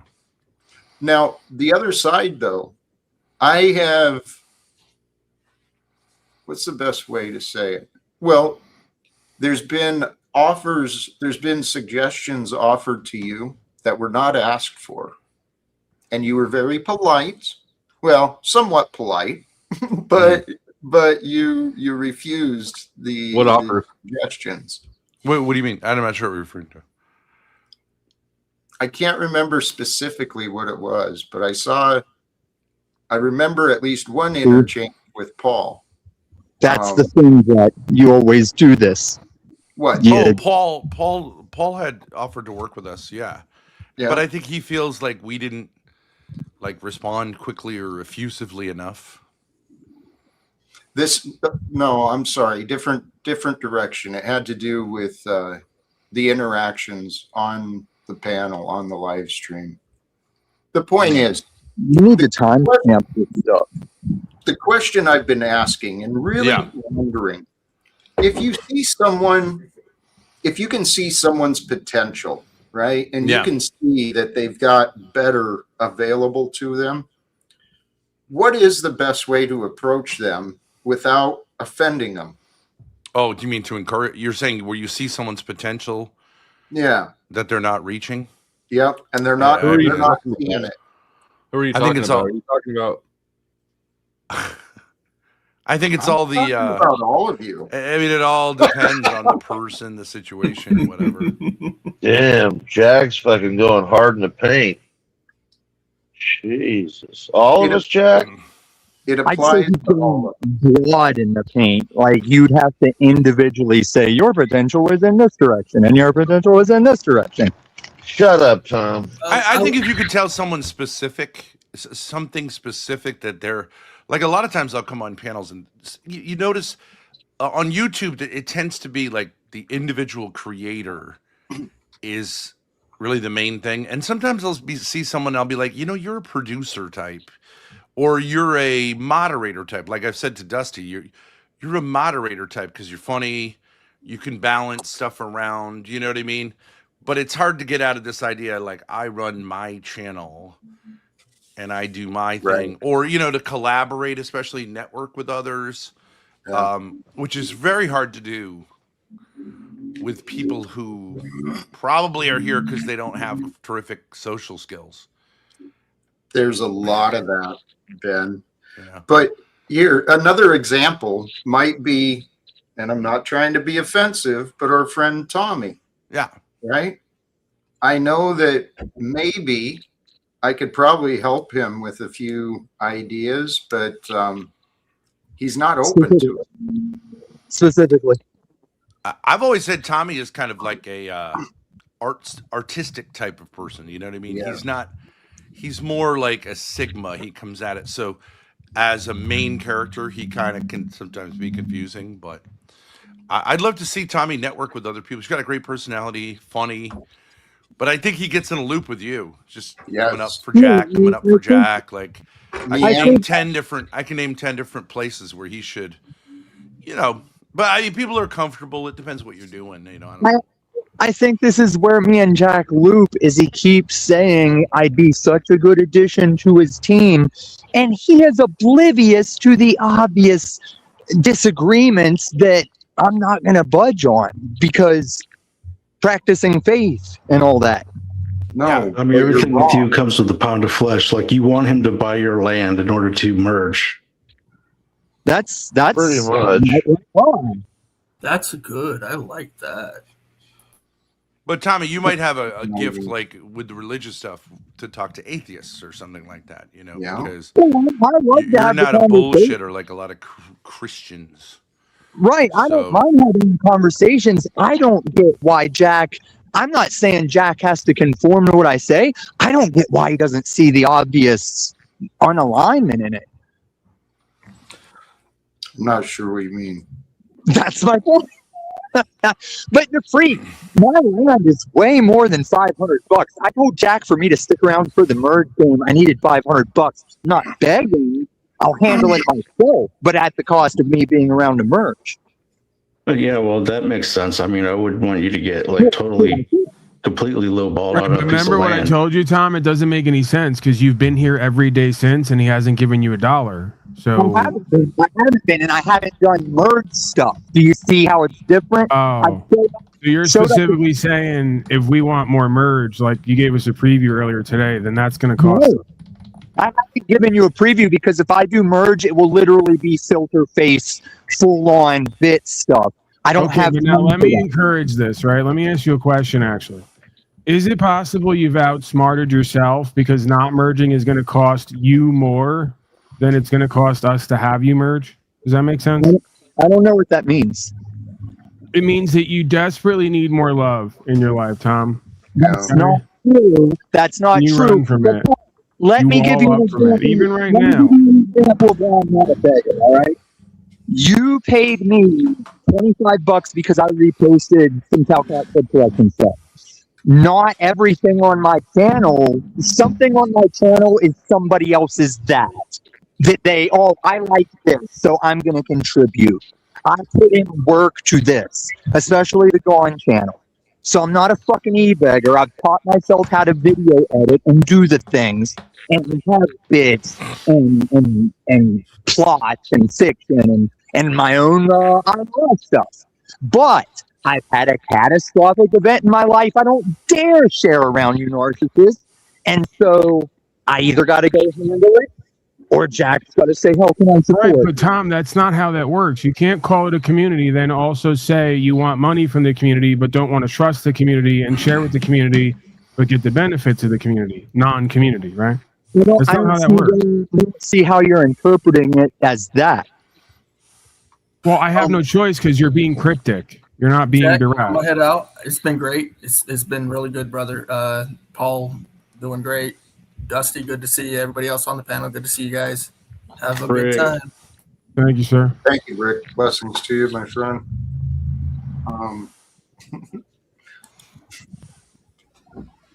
Where do we go? Actually, I'm feeling. It's He I don't needs have a little push with the merge, Jack. It's obvious, okay? He needs to really, and it's gonna happen. I can feel it. He's just even him entertaining a merge for payment. This is like pimping and hoeing, right? As soon as I know that you're entertaining payment for the action, now I know that you're open to the action, right? Now we just got to continue with the love till he does it for free, right? We got to wear him down, like I do the women in my life, right? They're like, "Yeah, I'll fuck you for 500," and I go, "All right, I got a foot in the door. Give me 6 months. I'm gonna wear you down. You're gonna wind up having sex with me for one night at Sizzler, right?"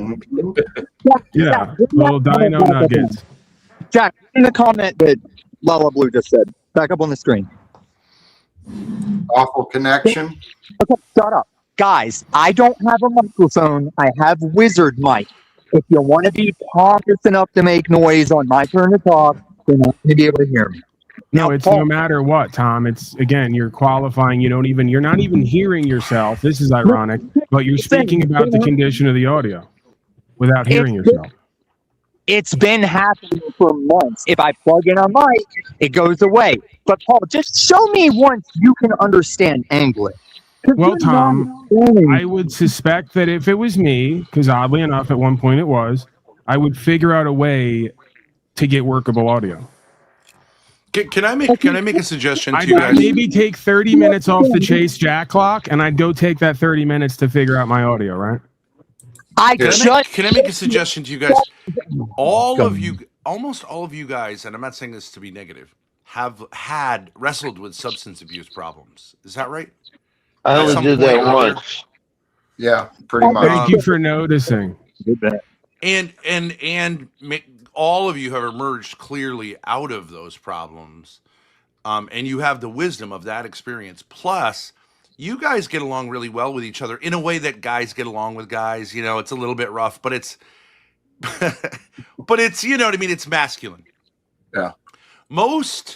I would say most spaces that are like substance abuse recovery spaces are way softer.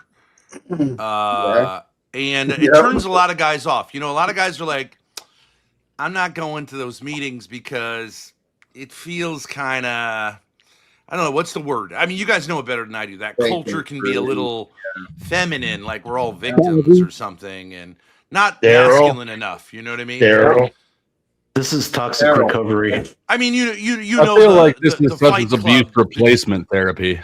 The joke, Yes. like the Fight Club, is that it's like, how are you know, my name is whatever. Everyone's supporting each other and crying and talking about how they, yeah, exactly right. But you guys are harder than that. But you're still like sympathetic. And I wonder if there would be a lot of people. Grace and I have been doing these late night streams. This young man named Tyler, really nice kid, but he's obviously drinking every day into the wee hours of the morning. And I don't know what to say to him, you know what I mean? But like, a group of guys like you guys could maybe he'd trust you more because he's like a he's like an ordinary guy. I could see how he's like, I'm not going to the meetings, but like you guys could be kind of an on ramp to things like that. I would see that as like a more of a concrete thing that you guys could do. Sometimes you think you're supposed to be doing something else, and then you look and right under your nose, like it's all being laid out for you. And you know what I mean? Maybe what you're looking for is right there, actually, in some ways. And I'm not saying that means you can't make other plans as well. But that's what I see with you guys. I don't share that experience, so I can't really. But there's so many people online with substance abuse. I mean, half of our chat is like doing drugs. Is he the one that said he did meth 13 times? Because that's when I was going to come up on. I'm talking about. I was going to say, did meth 13 times. I guess I'm here I missed the pregame. So 13 times in one day, maybe. Yeah, like how does he count? It's like there's a hit, there's once. I'm like, I've done meth just all day in general before. It's like a lifestyle drug. You don't really divide your sessions up into, That's when I felt like he might have been a setup, like he was a mark coming up here on the thing. But I mean, also being on the internet, it's relatively easy for someone to pop on and just get a taste and then pop off. It's not like going to the meeting and all that stuff, like signing up and all that. And actually, this is in line with a couple of suggestions I had. Landry had suggested maybe having me focus on offering mediation for parties that might have disagreements and they're willing. You're too biased. You're too biased, and you don't have that immediate awareness. Maybe that's only with you. No, I've watched you do it with me unrelated, just watching from the shadows. You just get impatient. Yeah, like we give that up because I don't think I've ever seen a therapeutic environment where there's a guy hanging over your shoulder talking about how horrible you are at everything. Right. So, I mean, we're most likely never going to get there because of our guests, our regular guests every day, right? Well, that's your word. I'm in a merge state, so I'm using your word. Thank you. Our guests make it very difficult to create the atmosphere where we can do anything therapeutic, right? Like many times I wanted to rub my knees here, and I can't because I don't feel safe. He's going to loop it. I've watched you mediate people, Jack, and I don't know whether it's because it's not on you or what. You just lose your patience in general. He's one of the guests, by the way. If there's any new people, he's a guest. Yeah. Code word guest. Awful audio, terrible attitude, right? Bitterness, resentment, dogmatic projections. Yeah, we got it all here. Oh, God. Jack, call your fucking daddy. You don't even understand what's going on. You keep saying I'm his daddy, but you keep getting caught everywhere you go using all my words and lingo. Like you're doing an impression of me. You're just a fucking loop, Paul. A lot of you guys are like when you date a chick and she starts acting like you after 6 months, right? That's a lot of you guys. And then you go into the bitterness and resentment mode while still using my words and phrases, which is just always weird. The weird thing to experience. Panel verse jargon. We all say the panel verse words. There is no panel verse jargon. Again, you're delusional. You're using all the words that I've coined, whether you want to accept it or not. You coin cupcaking, you cup ground panties. I'm not just trying to sell my land to you. My land is for sale. But in your mind, it's just you. What the fuck is going on here? You gotta stop yelling, please. Well, Tom, just sink into your love. I'm available for it. Just be available for it. You love me. You wouldn't use all my phrases and words if you didn't have already merged with me on some level. Breathe. Just willingly breathe, right? Oh, he runs from the love. That was good, Jack. It was like a Kegels kind of thing, right? Like, just breathe, Tom, receive the love, don't fight it. Dude, that's actually wisdom. I've had to do that for myself a number of times. He's very tight, Jack. You know, he's very wound up and tight. Karma's a bitch. Yeah. He's dealing with a lot of uptightedness in his mind and being. Tom, can you get back here? Can you please come back here and really loosen up and be open to receive? Guys, that's the key, though, actually. Swear.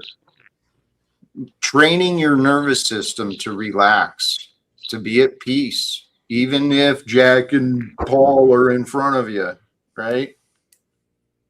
Being able to, we're the test. I thought Tommy was the test. We're the test, Paul. I think it's a test for a test about a test. That's kind of what You life can't is. find, if you can't find peace in chaos, you can't find peace. I learned that. I did. And fun. Not just peace, but fun in chaos, too. That's important to have. But Paul? see, what about the other side of that, where you always have to create or find chaos when there's peace, right? Because we have a lot of that going on here. Folks are very uncomfortable Peace. with this idea of peace. They're more Peace can comfortable also with be chaos. pretty boring. We are serving the principles of the yin yang, aren't we? It requires self-control to maintain the peace, because otherwise, you're right, that devilish outlook will want to fuck it all up, right? Especially who's I'm on feeling you. inspired. Let me give Kim before the storm a little bit of peace. From my Yeah. peaceful heart to yours, Kim. Thank you, Taylor, for sharing that. Mm-hmm. Mm-hmm. There's progress happening here, Jack. You were right. Something bigger is going on here. And I thought it was just mental and emotional illness, and it kind of is. But there are breakthroughs happening. There are. That's just it. There's got to be mental and emotional illnesses for there to be breakthroughs. So I think we're going to wake up one day and it's going to be miracle here and a miracle there, and here's recovery and here's transformation, right? Kind of an Oprah day. Miracle. Can I ask the question everybody's been wondering? Ben, are those Grace's glasses, or is your head I just really like was you? going to ask him that same question. I found these in Chinatown in Boston. Yeah, you stole Grace. They look like they're made for little Chinese eyes. I think they look okay. I think Oh, they're women's glasses. I had real glasses, but I lost them. And they got all scratched up. I only need glasses for reading. Oh, good for you. I want to get that laser surgery. You know, I got cataracts. Is that what all people have? Cataracts? Sometimes. Yeah. Sometimes. I can't do the glasses thing. It's like wearing a leash. You know, when a dog doesn't want to wear a leash. Because I didn't have them for so long. I can't get used to them. I get And that. let me give credit to Red 40. He was the first one that I saw to ask the question about Ben's glasses. So Red 40, excellent question from you. Thank you for that, Taylor. There for we go. even giving credit. Yeah. Might be because he was called out, but That's an obvious concession of the merge right there. I mean, giving Red 40 love. I can just as easily deny what Red 40 said and move on just like that. So Right. In the past, he would have lied, but now he's practicing. See, Jack, don't be negative. I'm going to encourage you now, Jack. I don't often do this, but I'm going to encourage you. Please don't demean the growth of our, as you put it, mentally and emotionally disturbed participants. It's happening, okay? It's even shocking you, but it's happening. Yeah, you don't want him to regress, right? If you know how it works, Jack. If you get mischievous and feisty, he's going to take you up on that offer. You're right. You're There's right. no one like Taylor when it comes to being feisty and mischievous. We know that. Yep. No reason at all.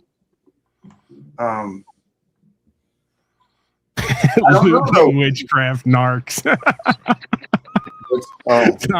Tommy's got a new part to his script now. That's good. Can we freshen up the scripts around here with the panel acting? Tired of looping witchcraft narcs. Has nothing to do with my in real life walk through a poop storm. Jack excused his to Mitchell, but Mitchell was right. Jack is not authentic. Tom, it sounds like, Tom, you're going through a poop storm, and I'm sorry for that.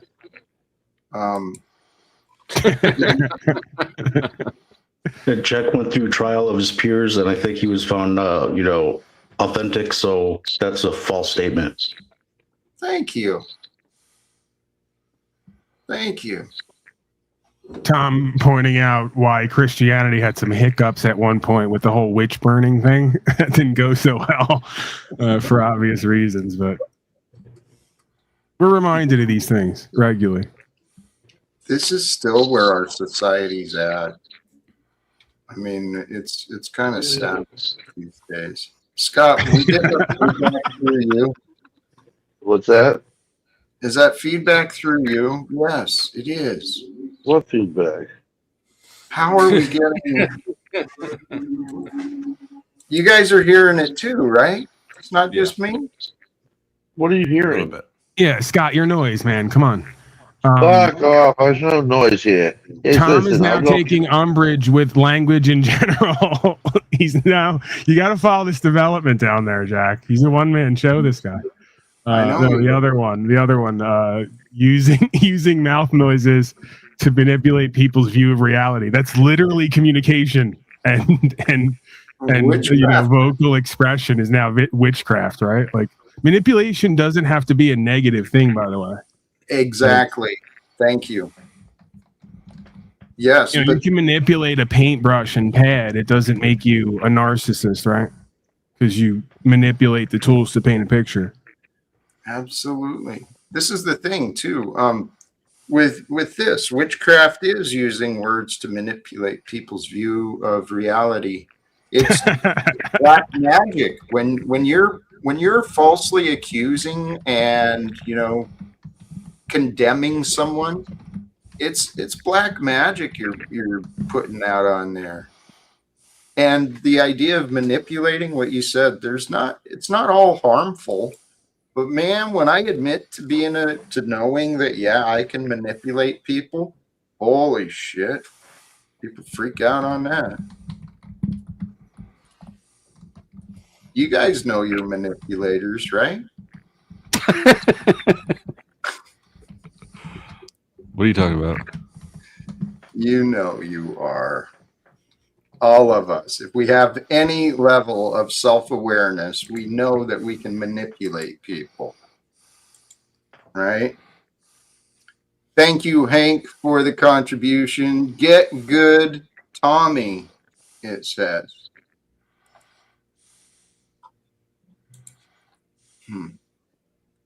Tell you what, we crossed that 3-hour mark. What are your thoughts and feelings?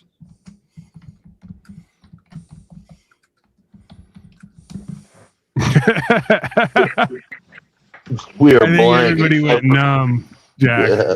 Everybody's numb and tingling from the love. I know. I'm going to assume it's because everyone's so comfortable. Right. Peace. We got peace. I was trying to get Lalo to come on because I got a beef with him, and you said you could Oh, the yeah. conflict, but he won't come on because I don't know what his problem is. He's a pussy. He probably looks down on me. Thinks this isn't a good enough place for him.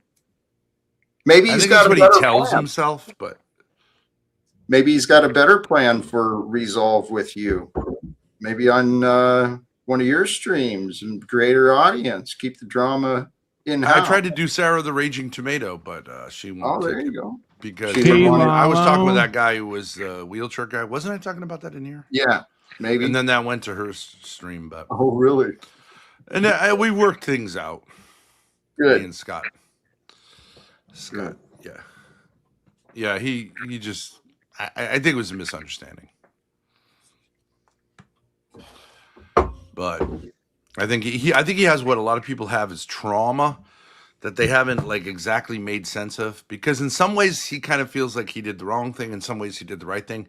I think most of us would say well, you didn't follow the rules, but you did it for a good reason. So of course, who's gonna blame you? You know. Isn't that scenario just generically, this society we've got everyone and the collective, there's all these rules, right? Yeah. Everyone's got rules and expectations and boundaries and whatever.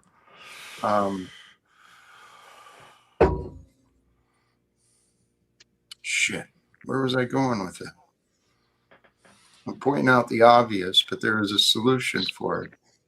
There's something about Donald Trump sucks, right? I'm You're figuring talking about you're heading Scott's there. situation where there's rules, but then there's some tensions. There's tension. I was going to ask Paul something. Hey, Paul, you think if you would have had the keys to Jack's and OTWs about a year and a half or 2 years ago, you would have been able to handle all the pressure? What pressure exactly? Am I not? I don't know. Just the maturity, I guess it would take to keep the peanut gallery kind of contained. I think that I've always possessed that. I've just decided to use it more, if that makes sense. Mostly for myself. At one point, I was under this, and I'm not necessarily disagreeing with it completely, but I was under this notion that the more that I and others were acting out, the better off we would be as far as content goes, right? So that kind of lays the groundwork to give you permission, directly or indirectly, to just accept that and even promote that.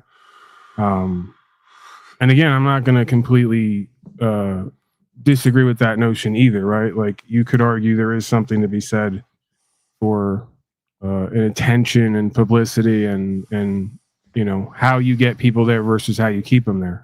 But yeah, I don't know if I see it as pressure necessarily. If anything, I was more pressurized with, I'm sorry. I was going to say, it's interesting because maybe back then you were actually kind of fighting for, that right or whatever, but this time it just fell into your lap, and that's kind of the way God works. Well, yeah, I think that was more of what you were seeing the bleed over of in this venue was me in that mode of, sort of, I guess, fight or flight, if you want to call it that, right? Sort of an adrenalized state where I'm like, I'm going to court regularly. I'm probably going to have to go to jail and stay at some point, and yeah, just feeling like there's no end to that in sight and that there's not enough people doing that and kind of the whole deal. That was, I think, way more of a pressurizing sort of Going to court perspective. Right? sucks, man. I'll tell you. I just got through 33 months, and in the end, I took it up the ass a little bit, but it's worth it. It's worth it sometimes. Congratulations on the milestone. Thank you. Yeah. The change. Yeah. I bet it does feel good to have some closure. Yeah, it really does. When you have a court date, I've found I never got used to it. It's like hangs over your head for the next month when you have a court date, whether it's civil or criminal. It's just like these people putting these court dates on you. They have no idea the burden it places on your psyche. They have ideas. Yeah, I don't think they do because they talk to you for 5 minutes when you get there. They talk to you for 5 minutes. They don't listen to you, and then they go, "Okay, we'll do it in a month." Yeah. I don't know. It's a pressure cooker scheme, Ben. They want you to come in and be all flustered and just pay the money. That's all they're doing. It's revenue collection 101. I admire it to some extent because they make it so painful that they're like, just work it out. You know what I mean? Collections. Like that's right, that's the compromise, work it out.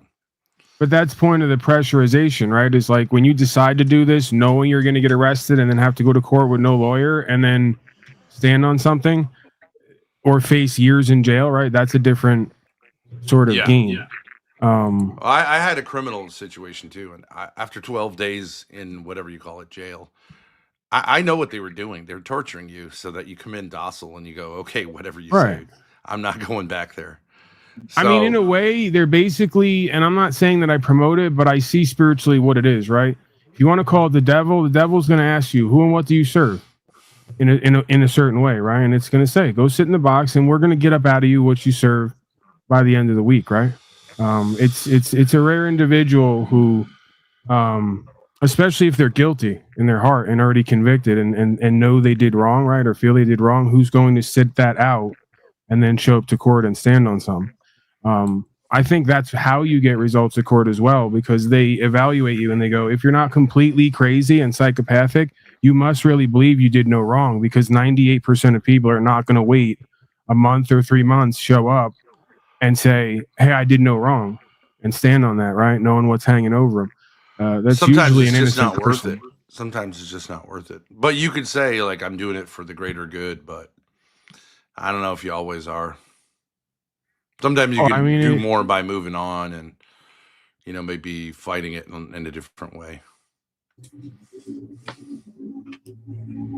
I had to I would have had to go back in jail because I took a walk with my daughter when they told me not to. I mean, if they can't figure that out, like, whatever. Ben, there's a river that's followed by all this conflict that's going on. It's the cradle of civilization. It's called denial. What the fuck? Why would you even admit that you went on a walk? Well, I Or did you get did, caught? but there's no. It shouldn't be illegal to go for a walk with your daughter when she asks If you you have a court order to stay away from her? to. No, you have this weird instrument, and it doesn't. It's vague, and that's the whole point. I'm seeing the brown. I mean, there's no. She didn't ask for it. Why does the Right, state the have a right obvious- to give you this vague thing? It doesn't make any sense. But The obvious issue with that kind of thinking is you're not going to correct the problem and you're going to make the problem worse, right? Because if everybody just keeps submitting and going along to get along, it's kind of the bully on the playground philosophy, right?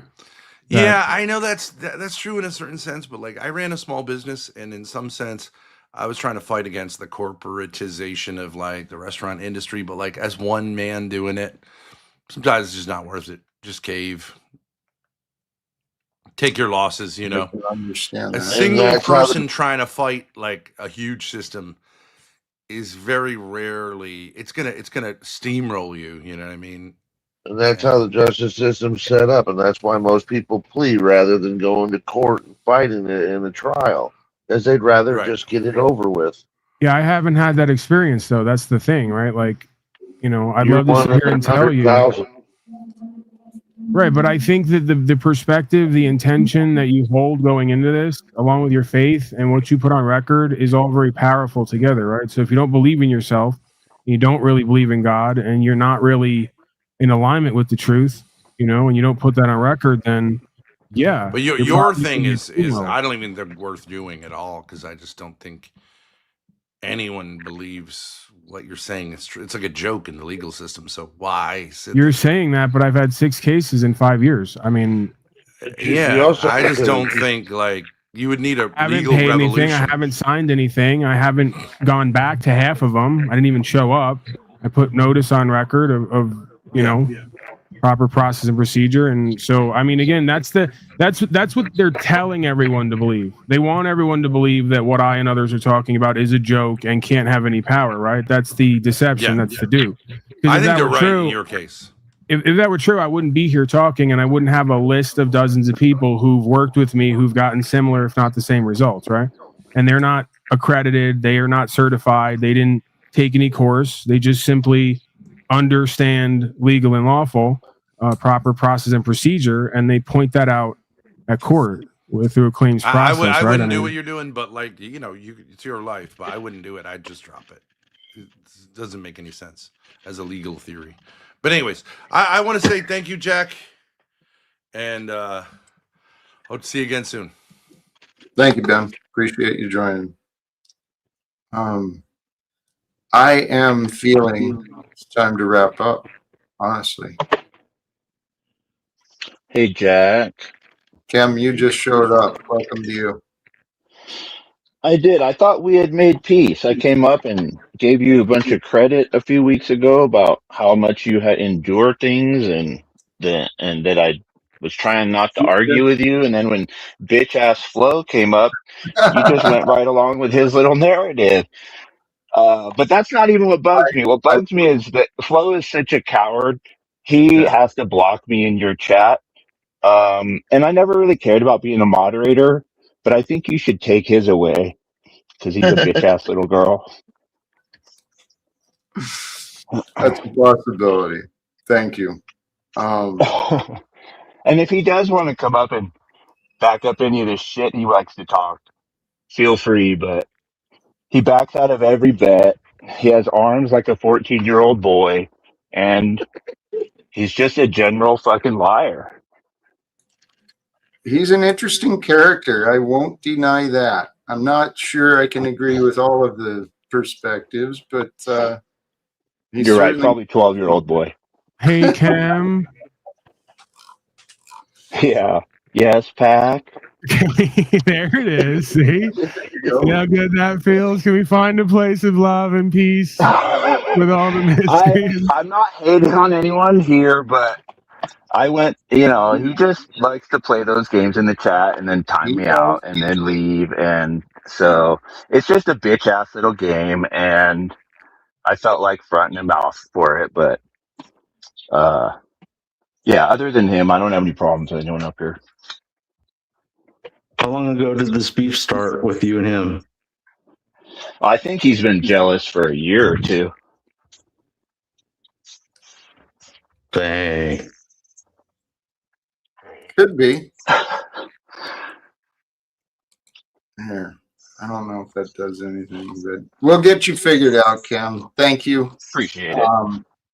I'm assuming he may have done that on his way out, right? He did. Yeah. Yeah. So we'll deal with him again in the future. And there's an open invitation for that little bitch. Whatever. Push-ups, get your ass slapped, whatever you want, little boy. Ass slapping. Well, I can't hit him with a closed fist, Paul. If I hit him with a closed fist, it'd be beating a woman. Yeah, Cam is finding some of that prison love that he remembers from that time he was doing. We all know about that. The funny thing is, there's less gay shit in prison than there is anywhere on these panels. I believe that. Make At least in panels California. gay again. That's what our movement is. Make panels gay again. Gay meaning happy. Right.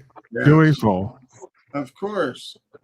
No, I think it's been, it's been nice. I wondered yesterday, I noticed you were streaming while Jack was, and I was curious if there was anything going on, but I guess you guys were just doing your own thing. It's good because it's actually been a pretty nice mix-up. Yeah, I'm not doing any like competition with Jack or anything like that. I just, I'm going far and few at this point. When I go on, I go on. I did an amazing broadcast yesterday. I watched part of it. It was actually I caught it. It felt was, like some of it. It was interesting. You had a couple I actually really good revealed combos. for the first time ever the true story of Jesus. I missed that blasphemous part. Yeah, Jack, we should share that short here if you're willing. Maybe not today, maybe another day if you're not open to it. But it's a short video that I clipped and put up. There are many clippable moments. I was right in my element yesterday. I did see. Yes. Might bring it out later. Yes. Reach was doing everything she could to ruin it, but Huh?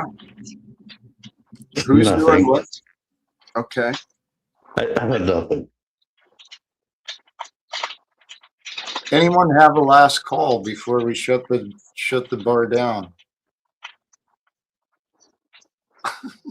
No, we're all just. Actually, I'm just gonna say, hey, no matter where you go, there you are, and peace out. Much Thank love you, to you. Scott. Appreciate you. So I timestamped that video in the back chat there, Jack. So you can check it out if you want. And that's really why I came up. So I'm gonna head out now, and thank you. See you later. Hey, thank you very much. Appreciate you, my friend. You need a one-on-one with Jack, Cam, because I'm feeling like you might, unless he's too tired. He might have to life With death coach Jack? you tomorrow. Yeah, I feel like you could use it, man. What's he gonna coach me on? Well, I mean, and again, it's up to him. He seems a little bit tired. Well, in general, even if we didn't get into it, what do you think would be some just like where should we start? With you, I don't know you well enough. Most people, especially online, I would suggest we start with relaxation practices of surrender. But you might not be as uptight as I'm imagining. Am I wrong? Well, I would say if you look at my life, you would probably say I am pretty relaxed, but I'm real frustrated with the world. Okay. All right. Then that would be where we'd start. Patterns of judgment. Oh, I am. It's so interesting you say that, but just because I had a buddy that he was all about non-judgment, and he's kind of in a new age cult, not to compare, but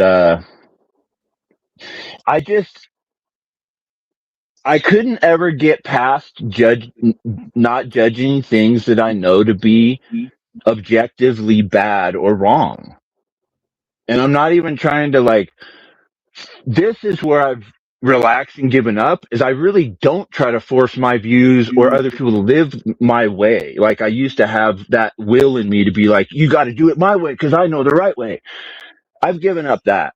Even if I knew the right way, which I admit I didn't always, even though I thought I did, ego. Like a lot of this stuff, I mean, I'm about your age, so I think we've, somewhat worked on a lot of the similar things. If you live this long, you kind of have to, maybe at least, no, that's not true either, because I think that money and stuff causes a lot of distractions. And when you have family and things like that, you can't focus on yourself. So I've actually had pretty privileged, but it's by my own doing. Like I didn't have kids out of wedlock, or I didn't do things to impede my life, so I made it so I could focus on myself. And yeah, man, it just fuck, Jack. I feel like I thought things were gonna chill out when we got older, and nobody saw the technology coming, and I wasn't even tripping on it until 6 months ago. And now all of a sudden I'm like, fuck it, dude. I'm ready to build a place and put up a Wi-Fi blocker. Oh, look at You've little turned bitch into a ass Flo better showed old up. man. Dusty came back for you. It seemed I'm confused about how anybody here could be confused about what you could help Coach Kim on. He is unlikable, bitter old man who's wound up tight. He's disappointed in life because it didn't give him the things that he thinks he deserves. Hey, Taylor. Where do you get any of this, you fucking blatant lying loser? Yeah. That was What an Jackie, and that wasn't objection. even me. But I have to agree, right? We have some commonalities here, gentlemen. Let's try to be Should we respectful. go over things? Let me back Should off we a little go bit. over things, Let me pose it as a Should we question. talk Hold about on. our lives One and what at a a fucking time. tweaker loser you've been One at a compared to me? time. Please. Let me repose. I'm backing off of it. Let me repose what I just said as a question. Did anybody else hear Kim say, I'm disappointed in life and I'm bitter now that I'm old and it's not what I thought it should be? Is that the truth, you fucking little slimy bastard? Is it I'm asking the question. I want to refocus here because this ties into what Kem was already talking about, which is how the mind is so quick to latch on to whatever is looked at and start writing and creating a narrative, right? This judgment, so to speak. So I think Taylor, you might be doing that right now a little bit. I'm asking a question. So what would your answer? You're making an accusation like a weird psycho. I wasn't completely engaged. I was just kind of sitting back and generally just being, right, kind of half in, half out. But I didn't hear him, nor does it seem characteristic of Kem for him to say he's old and bitter and isn't happy with how his life worked out. That doesn't sound like something that he would be saying. All right, then maybe I misheard, or maybe I'm projecting. Kim, what were you complaining about? Yeah, projection. Now we're on to something. All right, let me back all the way up. So Kim, let's what talk were you just about why. complaining about? Let's talk about why you're such a bitter old loser when you're not even old. We're trying to get this straight. I literally had 10 years on you, and I look better than you. We're trying to You're get the a fucking facts washed straight up tweaker. Hey, Kem. Wait. Hey, Kem, that's not helpful, okay? Someone's going to have to be bigger than that and break this pattern of name calling. Okay. Yep. And I'm going to encourage both of you to take the opportunity to do that. It only takes one. Please I and love thank you, Kim. I Thank you, mean, like a Taylor. true See? psycho, he can just go from mood to mood without any genuine feeling behind it. Well, So, it's because touche. I genuinely No, don't let's feel not any. presume. Let's not Hold on, Paul. presume. Taylor, Paul, he's no, not because I have entirely to wrong stop there. him. He's not entirely wrong there. I genuinely don't care about him. Okay.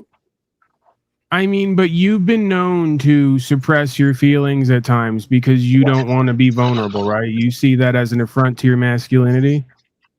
So I don't know if I completely believe that.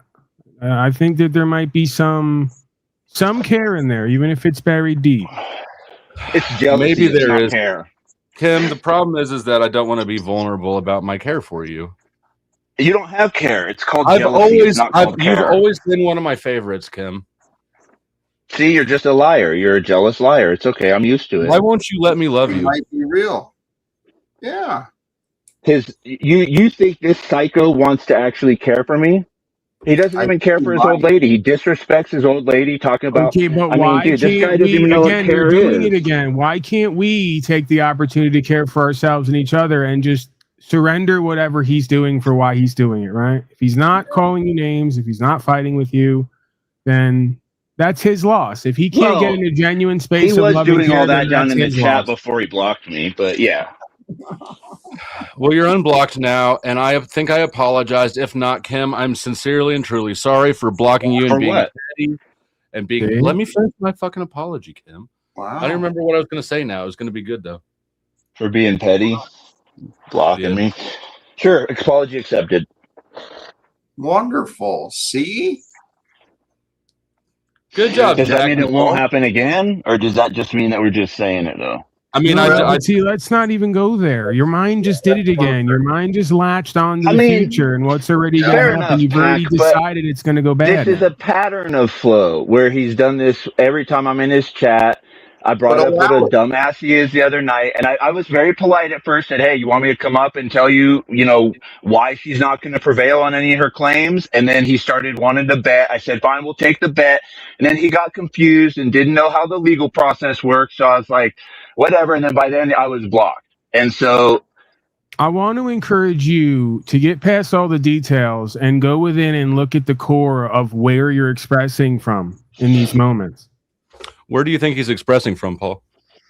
I think that he's feeling sort of unrecognized and unheard, right? And he's in sort of a defensive mode, right? Where he feels he has to clarify. Just let go, Kim. Just surrender. You don't have to clarify. You don't have to defend. You don't have to be embroiled with anybody. Kim, you don't put owe the anybody bomb down. anything. I can hear you are ripping. you saying that I thing don't apart. have to win? I think that's what I'm hearing. I don't have to Okay, win. if that's what you're hearing, that's not what I said. But if that's what you need to hear, then that applies, right? It doesn't matter. Because I There is do no winning feel here. Think about heard, it but like I this: feel challenged. And if then you're it's like screaming and yelling and driving yourself and others crazy and miserable, then are you really winning? Even if you come out on top, right? I mean, where is that, bro? I live in peace all day. Like when I work, I have great customers. I've fucking started a business that When has I me work. working with people. Like, I mean, I'm actually enjoying things. So it's really only on here that I come and see. It's the humiliation ritual that I mentioned to you before. I feel like there is value in what could be done, but people bring up people that just want to cause drama.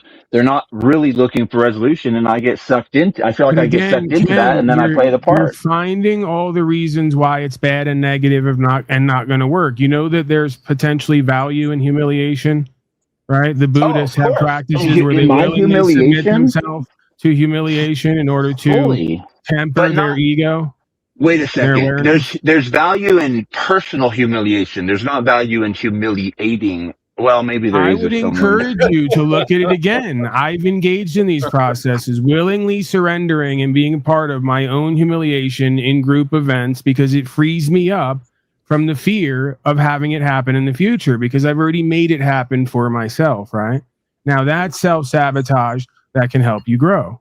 Okay? See where I'm going with this? Man. You got to take your pride and ego out of this. There's an opportunity here. Do I have to go to Jack? Jack, tell these people what kind of opportunity we have here right now. Okay. Okay.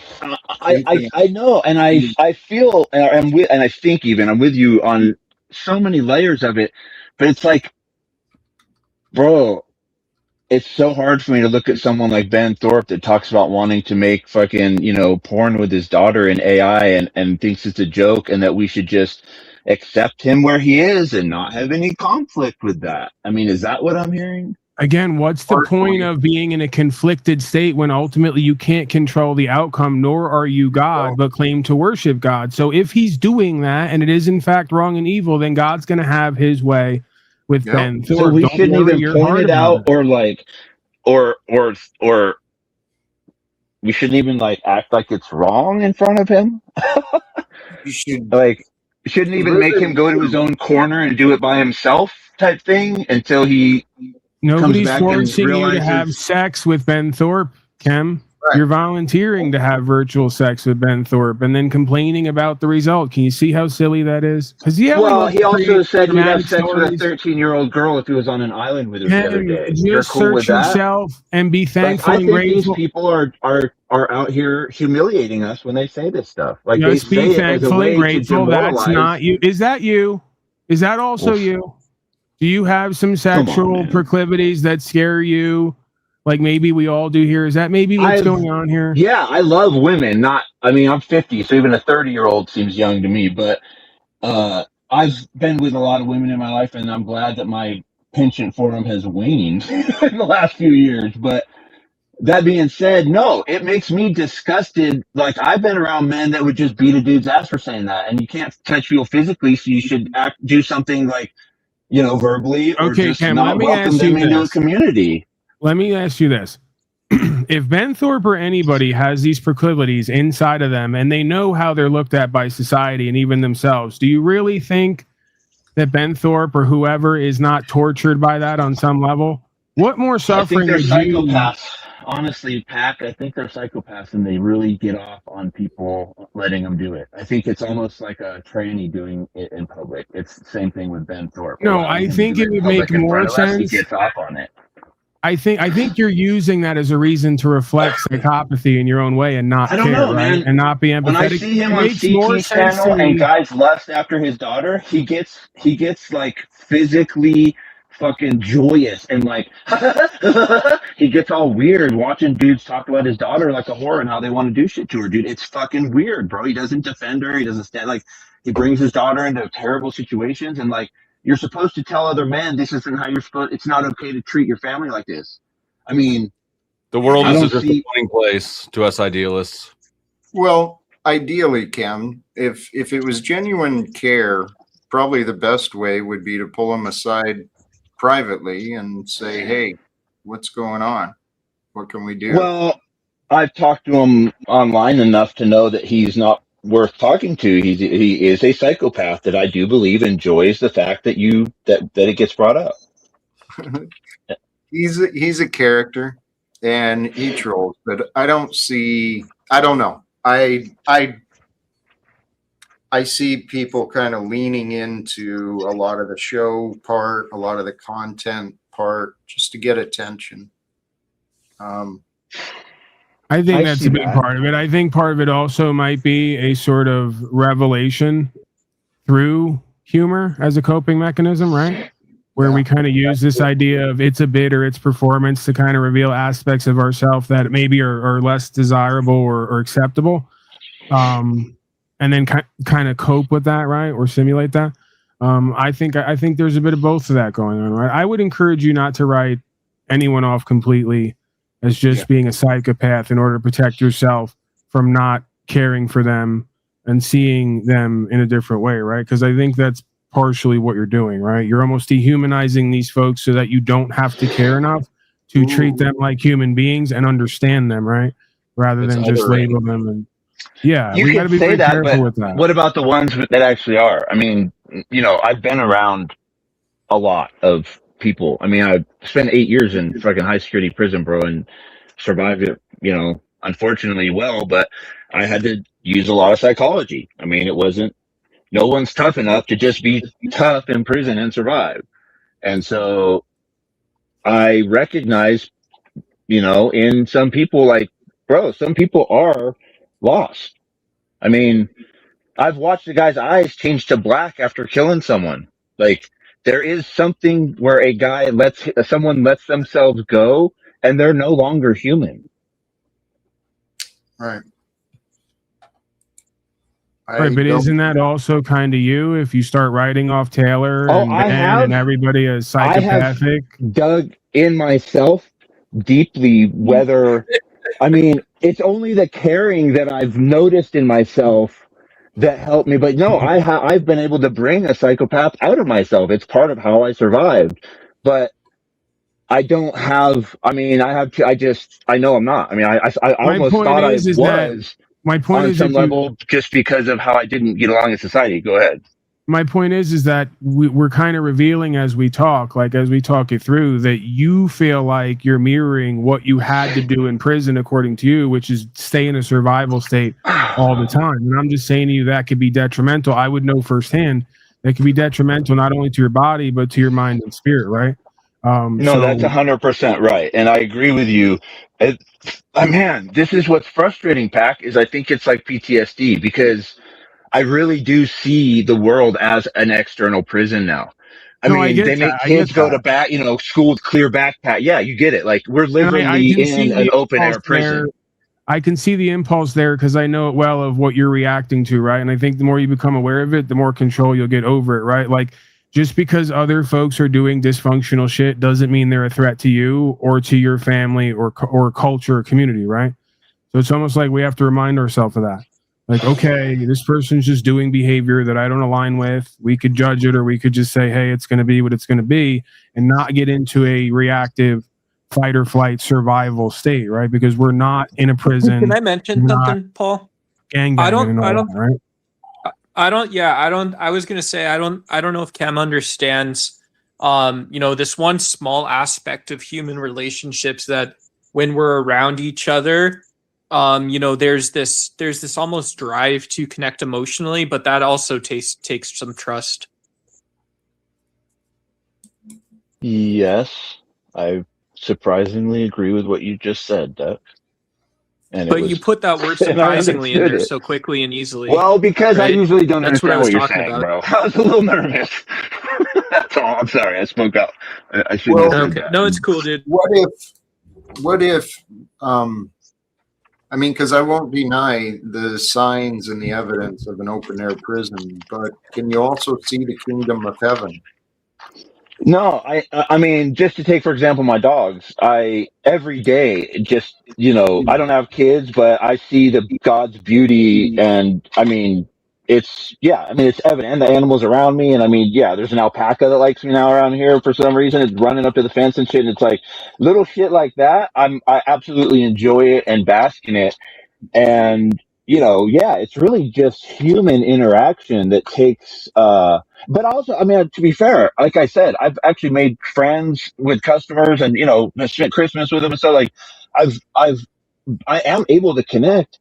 I just I've been seeing too many fucked up people to feel like I have enough energy to connect with, random people, I guess I should say. I have to really, like, know that someone's not up to something shady before I even consider them. And, for most people online, that's not even an option.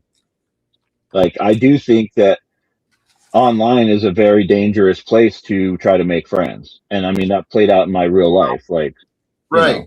But Kim, this is just it.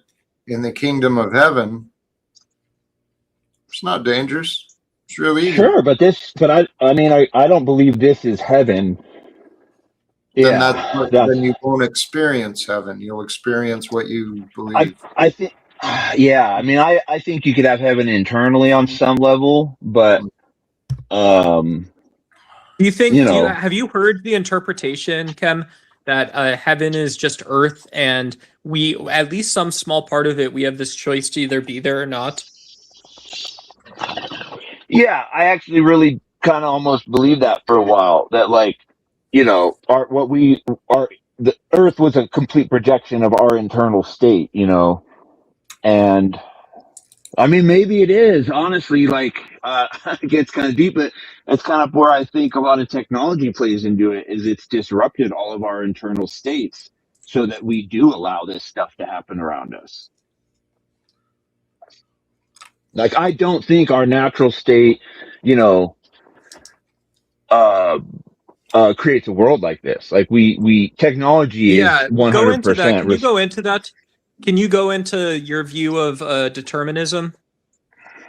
Well, I don't. I mean, I believe there's free will, not determinism. So, but I do believe we are the creators of this world. You know, our hands build it, our imagination, you know, thinks of things to build. And so by capturing our imagination and by capturing our attention, those people that capture it are able to make us imagine the world the way they want it instead of the way we would if we did it on our own. That makes sense? Yeah, I mean, no, it's cool. Yeah, that answers the question. So that's part of like you know, just the heaven and the projection where I do get it, but I also kind of feel like we are just under a mass attack that's a juggernaut. It's bigger than, you know, even if we recognize it, it's too big. That's see that is an interesting and a good point, because if we don't feel like we have that psychological safety, I understand how people will push off the things that they believe they should have been doing. And if we know that we're safe, we know that God is with us, anything is possible. And what's the next step when 99% of the people believe in both government and religion? That's the big burden. That's the big question. How do we unite with people who believe differently? Yeah, you see that shirt? Yeah. Slavery, at least in the current design, that's for damn sure. So what's the next step? What I believe is honest. I believe the prophecy, the return of Christ, is the return of God's love, right? Does he have a place for me, Jack? Jack, does God have a place for me too, man? You're too good. Will I be there? Or are you here? Am I? I ain't J Shish. I ain't J Shish. I ain't a J Shish. You have to repent. I mean, if anyone that can't repent, that was the major spiritual intervention in my life. Yeah, that's till you. I mean, that was overwhelming when I finally was like, yeah, you know, I'm done. I can't do this, and it was on such a level that, like, yeah.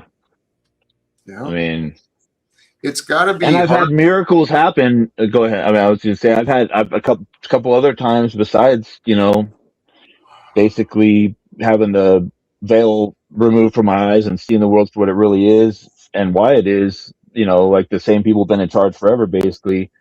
Twice, man, I've hit my knees and been in a situation where there was nothing that could be done, and there was life on the line, and God did a miracle right in front of me. And it's just like, yeah, it's unexplainable, and I wish I could show it to people, but it's like, it just is what it is. But it's only, I mean, the thing is, and this is where I'll give it to you, man, I have ego. I'm not in that spot anymore.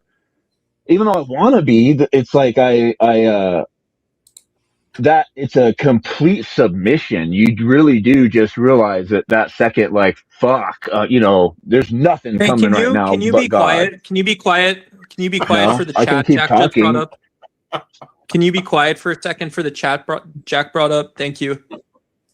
You cannot interrupt me, you little fucking autistic weasel. And I'll finish when I'm done. And if Jack wants to interrupt me, he can. But I don't think Jack just putting chats up is interrupting me. Hey, Cam. I think he's gonna go to now, Pat. No, I don't know, Cam, I can't see the screen. I think that he's an autistic duck, not a weasel. I just want to get the animal correct. He's a duck. Yeah. Well, you can be a weasel and a duck around here. All right. Duck weasel. If you bring up, I'm about to drop unless Kim needs any more attention, but I think that if I know, before as soon I drop, as, you want if you bring attention, up bitch? Snafu I thought we so made that we up. can have him Why don't you back some of these bets up, you want to make then, you bitch? Can you put Kim in the middle, please? Bitch. Let's try Little to be coward ass, respectful, guys. toothpick Big arm, group hug for Cranky tweaking Kim. We're ass, sorry. We're sorry the Missouri world didn't turn loser. out the way that you wanted it to. Bro, Quite give me frankly, it love. I hasn't love turned out the love. way any of us wanted to. I mean, Yeah, really. Your life is so great. Keep pretending there, Mr. fucking tweaker. None of us believe you. You're a fool. this is why we need love. Okay. Yeah. This is what the group hug is for, but I'm the only one trying to give you a hug. Jack's nodding off. Snafu You're has a no fake hug. ass bitch, dude. If you were in front of me, you know I'd smack you like the bitch and make you go I'm wash my so underwear. I know, Kim. You're an e-thug. You're too I'm old not for an this, Kim. e-thug, bro. You I'm not are an an e-thug. e-thug. That I've doesn't heard sound you say very you wanted to loving. fight Pac. I'll step in for him. Let's do it. No, I'm not. I'm a lover. I'm not a fighter. You've We're all challenged getting a people little before. old You're for the the e-thug, bitch. now, but you I'm just especially. saying, meet me wherever you want to run your mouth. All So right, how I'll about meet you in assets? Grandview. You want to do assets? Yeah, no, come meet me in Grandview, Missouri. We'll do a boxing match Oh, there. is that okay? Come meet me in Grandview, Missouri. What? You want to I do thought that's Sarah's what you lawsuit? wanted. Thought that's what you wanted. Okay, fine. Then don't meet me in Missouri. You can't make this guy happy. Tried to give you a hug. Tried to take you up on a bed offer. Tried to fight Bitch, you ain't meeting there's nothing that will anybody. make you happy, Kim. Do you really See, want to that's what I'm fight? You talking want to about, do an Jack. This man e-fight? needs to be coached out of his Hey, misery. Mr. Flo, do you really want to do an e-fight? Do you really want to do an online fight? He Or was are you just trying to talking make shit you happy. again? I'm pretty sure he was trying to make you happy, trying to appease you. He's not trying to make me happy, Jack. Are you just trying to gaslight me or what? No, This dude's he's a lying saying ass he bitch. offered to love you. He offered to fight you. He's trying to find a way to bond with you. Right. We're all Right. giving you attention now. Okay, so this is the gaslighting narcissistic psycho group now. Oh, Okay, here we please give me go. more. Give me more. Please. Or we found another good dude in this panel verse just crying out for attention. Started out with wanting Dusty's attention, but it Bro, brought Jack, if I wanted attention, I'd go on my own channel. Like, are you kidding me? Hey, Cam, actually, I'm busting your balls a little bit, right? But I'm sorry, really. Jack. Am I to blame here? Because I did. A I little came bit. on. A little bit. Yes. Antagonized Yes, him you quite. did. Yeah. Okay. Yep. So what I did is, as soon as I jumped on panel, I kind of sat down a little bit, and I thought to myself, this chem guy that's up here, probably not the most handsome, maybe not the most intelligent. Wow. And so I can. Wow. I thought I could be a positive influence You're a on very him. astute gentleman. No, that's not helpful. Okay. There's got to be a reason why his best friend is an alpaca. Guys, seriously, we need to learn It's a dog, healthy not an alpaca, communication. loser. Healthy communication styles, okay? Non-violent communication. The All right. Fortnite. Well, alpacas? Jack's been trying to wrap up for a minute. I'm going to drop Jack unless you think Kim needs any more. You're a bitch. And I know I'm blocked whenever I go around your channel, so just know that. Mr. Keep Flo, being I jealous. love you, dude. I love your Thank you for jealousy. offering. Much love. Ask about. Oh, I should have brought it up. The reason this dude fucking talks so much shit is my ex ran to him after I broke up, so she's feeding him information, and she hasn't seen me in over a year, so she has no fucking idea if this dude thinks he has a fucking direct line to my life. He's such a loser. And this is what he does to people, right? He pries into their little private life and pretends like he's got info on them. He's such a bitch. The optics are Yeah, such a bitch. Oh, you want to talk shit, Jack? No, I'm just having fun. It is time to start wrapping up, though. Wait, so your Hey, I'm sorry. I interrupted. Wait, I wait, wait. interrupted. Your ex is I talking to disrupted. Dusty? I cut off time. I cut Wait, off wait, time is- from so wait, Paul and Kim- Jack talking. So I'm gonna No, take I'm off, kinda guys. I curious, appreciate Jack. everything. I'll see you Thank you, guys Jack. later. Thanks, guys. Bye. I'm leaving. Thank you. Thank you Blessings, for being Doug. here. Holy cows. Snafu, were you trying to say something there? Yeah, did Kim say his ex is talking to Dusty? In the past, I think, huh? Oh. I don't know if they still, but yeah, she fucking is a psycho that ran to him to talk shit as soon as we broke up. Which is part of my lesson not to fuck with people out of the fucking panelverse. Yeah, that's crazy. No, that is great. But well, if she's running. Fortunately, I didn't give her she's any running the information that matters. You know, like she just thinks she knows a lot, but yeah, That's it's crazy. bitch shit. Is there anything that maybe? Is there anything that maybe you could have learned from it or have done better? I learned a than making lot. it Are all you about kidding? them? Are you kidding? I learned a ton. I'm saying you went right to how she's bad, Dusty's bad, everybody's bad, and you Well, learned I said how he not acts like he to. has a direct line and wants to talk shit and make little snide comments. That's why he thinks he knows my finances, but I never even talked to her about how much I sold my business for or anything like that. So he just wants to fucking play games and talk shit. You know, you're living in a camper or whatever. It's just like, it gets old. It gets old when people are fucking disrespectful like Well, that. that's why you got to stop fighting, right? You wind up swinging at shadows. Yep. I don't know if I'm fighting as much as I'm just disgusted with people. I mean, the people around me don't do this shit. That's Is part of it the lesson I possible learned. maybe? Is it possible maybe you need a break from the panel verse or a lot of these areas and maybe practice some discipline, just kind of removing Oh, yourself? really? Is it possible every single person here could take that advice? Gee, I don't know, Pac. And do you notice how we're talking about you and Bro, your I started a experience? business in the last year. I'm hardly even online. I fucking work all day. Okay. I'm a contractor. Like, what the fuck are you guys doing?